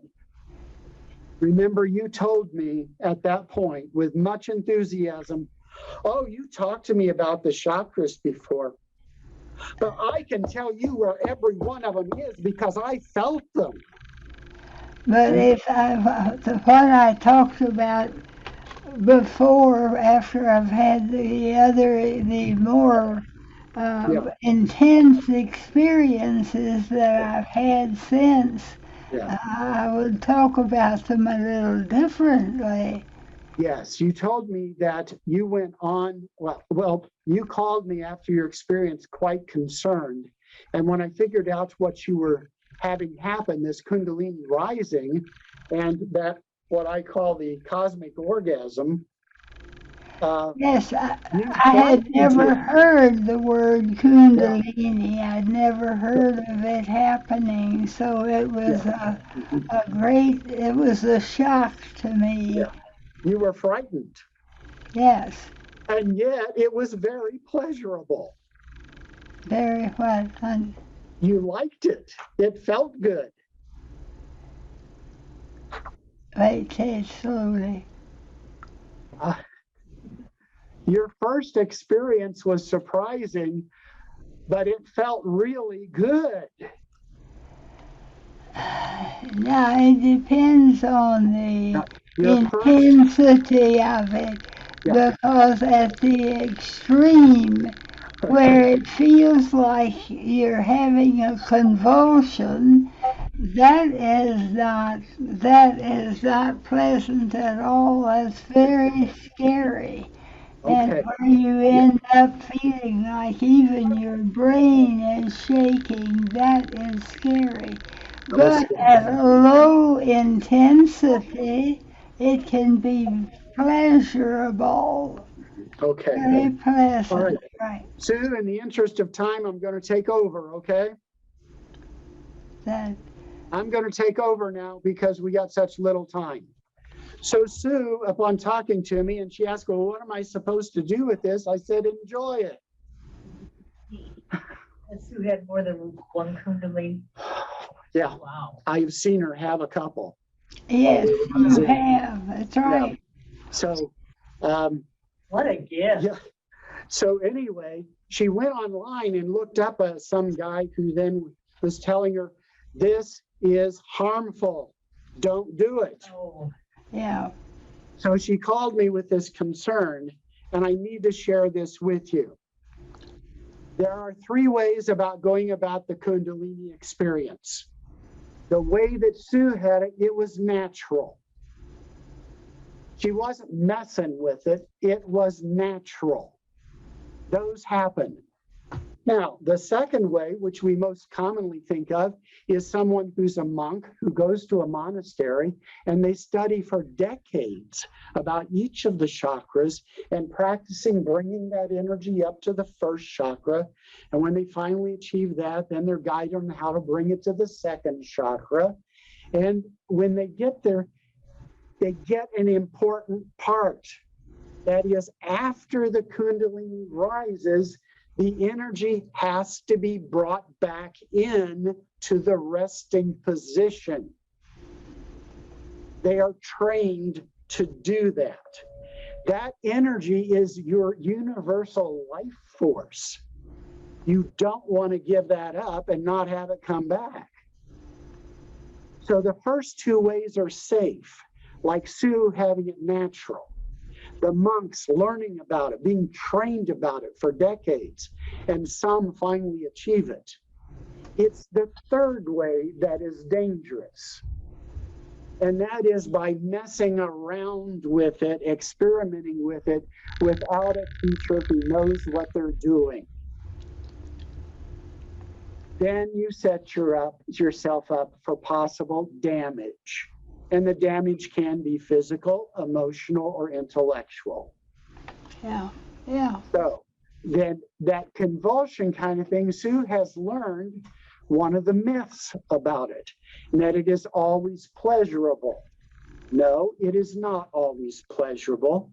And Sue's got to be so intense, it felt like she was having her brain rattled. And that's not pleasant. But she has learned that she can kind of have a little valve on it and limit how much of that energy goes flying up there. And that is much more pleasurable to her. Yeah. And I have read about that, Sue. That is entirely acceptable. You're not messing with it. You're not messing with it. You're just letting it happen natural. Okay? So you're okay on that. Yeah, okay. Now, I wanted to share that about the Kundalini. You have one more page here. This is fast. The triune brain. There are three parts to our brain, and the earliest form of man had the reptilian brain. The reptilian brain, as it was expressed to me, is only concerned with the three F's: feeding, fighting, and sex. Okay? The three F's. There are no emotions to it. There is no spirituality about it. It's purely lowest level chakra energy, survival, physical. That's it. If something approaches, the reptile would attack. It would not first consider, is it friend or is it enemy? Okay. So that's the reptile brain, and every one of us has it. The second development of the brain is called the limbic brain. And that is concerned with the emotions and the feelings, and it is linked to the fourth chakra, the heart. But it is not the higher thinking, and it's not the spirituality. The third part of our brain that developed in evolution was the neocortex, and it's related to higher functions, altruism. It's linked to the higher chakras. This is not on your test. I just want you to know you're going to hear about this from time to time in your various development classes. And the goal is to integrate all of them. Okay, now, your test. We're coming to an end, can you tell? Your test. I found a couple of words that need to be changed. All right. On the second one, okay, your test. It'll be toward the back, if not the very back.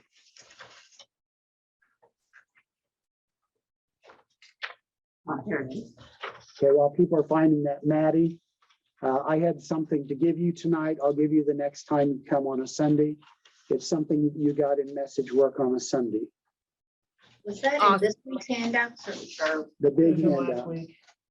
Oh, I didn't bring Oh, last. you didn't bring last week. Ah, okay. Can you just kind of write a note down here then for Yep. each one of these? That is if you're going to take the test.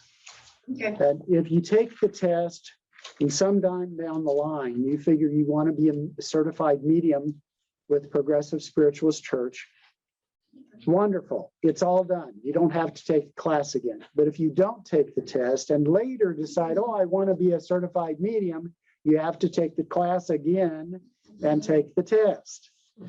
It's take home. I've given you most of the answers even last week. So I encourage you to do it. The second question, on the page of the outlined body, indicate the location of the 7 chakras, their colors, and primary, instead of properties, let's change that word to concerns, so it's less confusing. I even give you the first of the 7. The first chakra is at the base of the spine. It's red and it's about survival. So you just have to give me the other 6. Remember the checking the chakras, number 3? The important part about was you take the chakra away from the place you were checking and then take it to the next place you're checking. You don't just go from one chakra to the other. Okay. What question was that one? There was no change on that. That was number 3. Oh, I do not want a long answer on the Ida or Ida, Pingala, and Sushamna. I hope you'll use the word Nadi in there, N-A-D-I. Okay. Once we get done with this, Jim, do we get this back to you? Yes, get it to me. If you want to send it to me online, that's fine. If you want to deliver it to me in person here, if you want to mail it to the church, mail it to me. Which reminds me, those of you who are still paying for stuff, please, if you write a check, make it out to Progressive Spiritualist Church, not PSC. The And bank how does much not is like it? that. You're a member, so both classes, Monday Who last knows? week and Monday this time will be 30. Okay, 30. If you put it in check, please put in the memo. Like one for today, you would say Jim's Auras class. Okay. That way they know what it's for. Part of that goes to the church and part of it goes to me. But they want us to spell it out, not do PSC. Not Correct. PSC. The bank does not want that. Okay. Okay. All right. Number 9, I said last week, cross it off. Okay. The language is too confusing. I don't want to mess with it. Number 12. True or false, the 7 major chakras directly connect to the 7 layers of the etheric bodies. Use the word correspond instead of connect. Again, just for clarity's sake.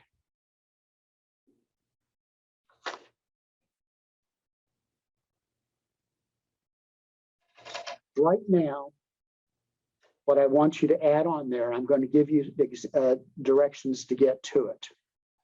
First, divide your age by 7. sort of the test. It's getting to it. I want you to do it right now. Oh, Divide your age by 7. What is the remainder?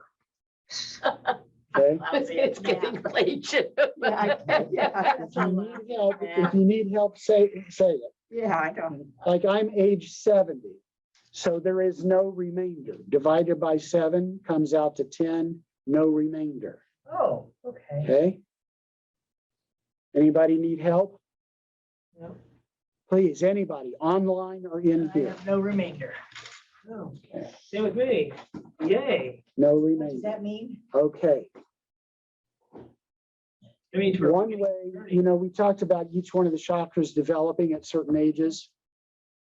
Another way of looking at it is at every 7 years, you start over. So your remainder is the chakra that you are working on for this year of your life.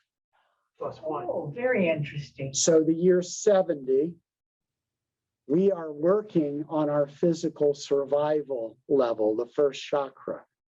What happened after my 70th birthday? I got mugged. So there's something for me to be learning at this phase that has to do with the first chakra. You understand that? So your last question to add on here in place of number 9 is, what is that remainder for you? What would that chakra suggest to you that you're working on during this birth year? Notice it's not 2021. It's from your birthday of this year to the birthday of the next year. So What should the question be? what's the remainder first? What is it for you? I don't know, I'm 69. 69. Okay. So 63 from 69 is 6. Okay, So this year, you're working on something in your 6th chakra. okay. Okay. So in some way, relate to what that chakra is 7 and chakra. what you would be dealing with in this life. That's it. 7 chakra because Yes. 6 plus So if 1. there's no remainder, we're working on our first chakra? Yeah, add 1 to it next year chakra. No. 0 would We be. do add 1 No. to the remainder? I understand where you're going. I understand where you're going, but don't do that. Make it simple. Make it simple. Okay? You got your remainder. That's the chakra you're working on this year. Something And to if you work on don't this have a year. remainder, you're starting at number 1. You're starting at number 1. Okay, I'm Well, boy, sorry. does that ever make sense? I am totally confused. So I'm Boy, does that 77. make I'm sense to me. 77. Okay. So you have no remainder. Okay, I So see. this is chakra 1 for you. You're telling me if somebody Boy, has if a I remainder had of 1, they're also chakra working on one. it? I understand how. Thank you, Yeah. Tim. I Hold think, on. man. I'm confused. Hold on. Just take yours, okay? Just take yours. I'm a math major, sorry. Yeah, Okay. he is. I had to get my trusty calculator out. Okay. All right. I would have, but apparently I don't have a calculator. Oh, no shame in that game. So I'm stuck at the beginning. Just done. Okay. All right. Don't you got a remainder of 0 when you chakra. Sorry, it is very late. Does anyone have anything they want to share or ask about before we close? Thank you all. Yes, Yeah, thank you. thank Two people you. have left from Zoom. That's all right. I don't even have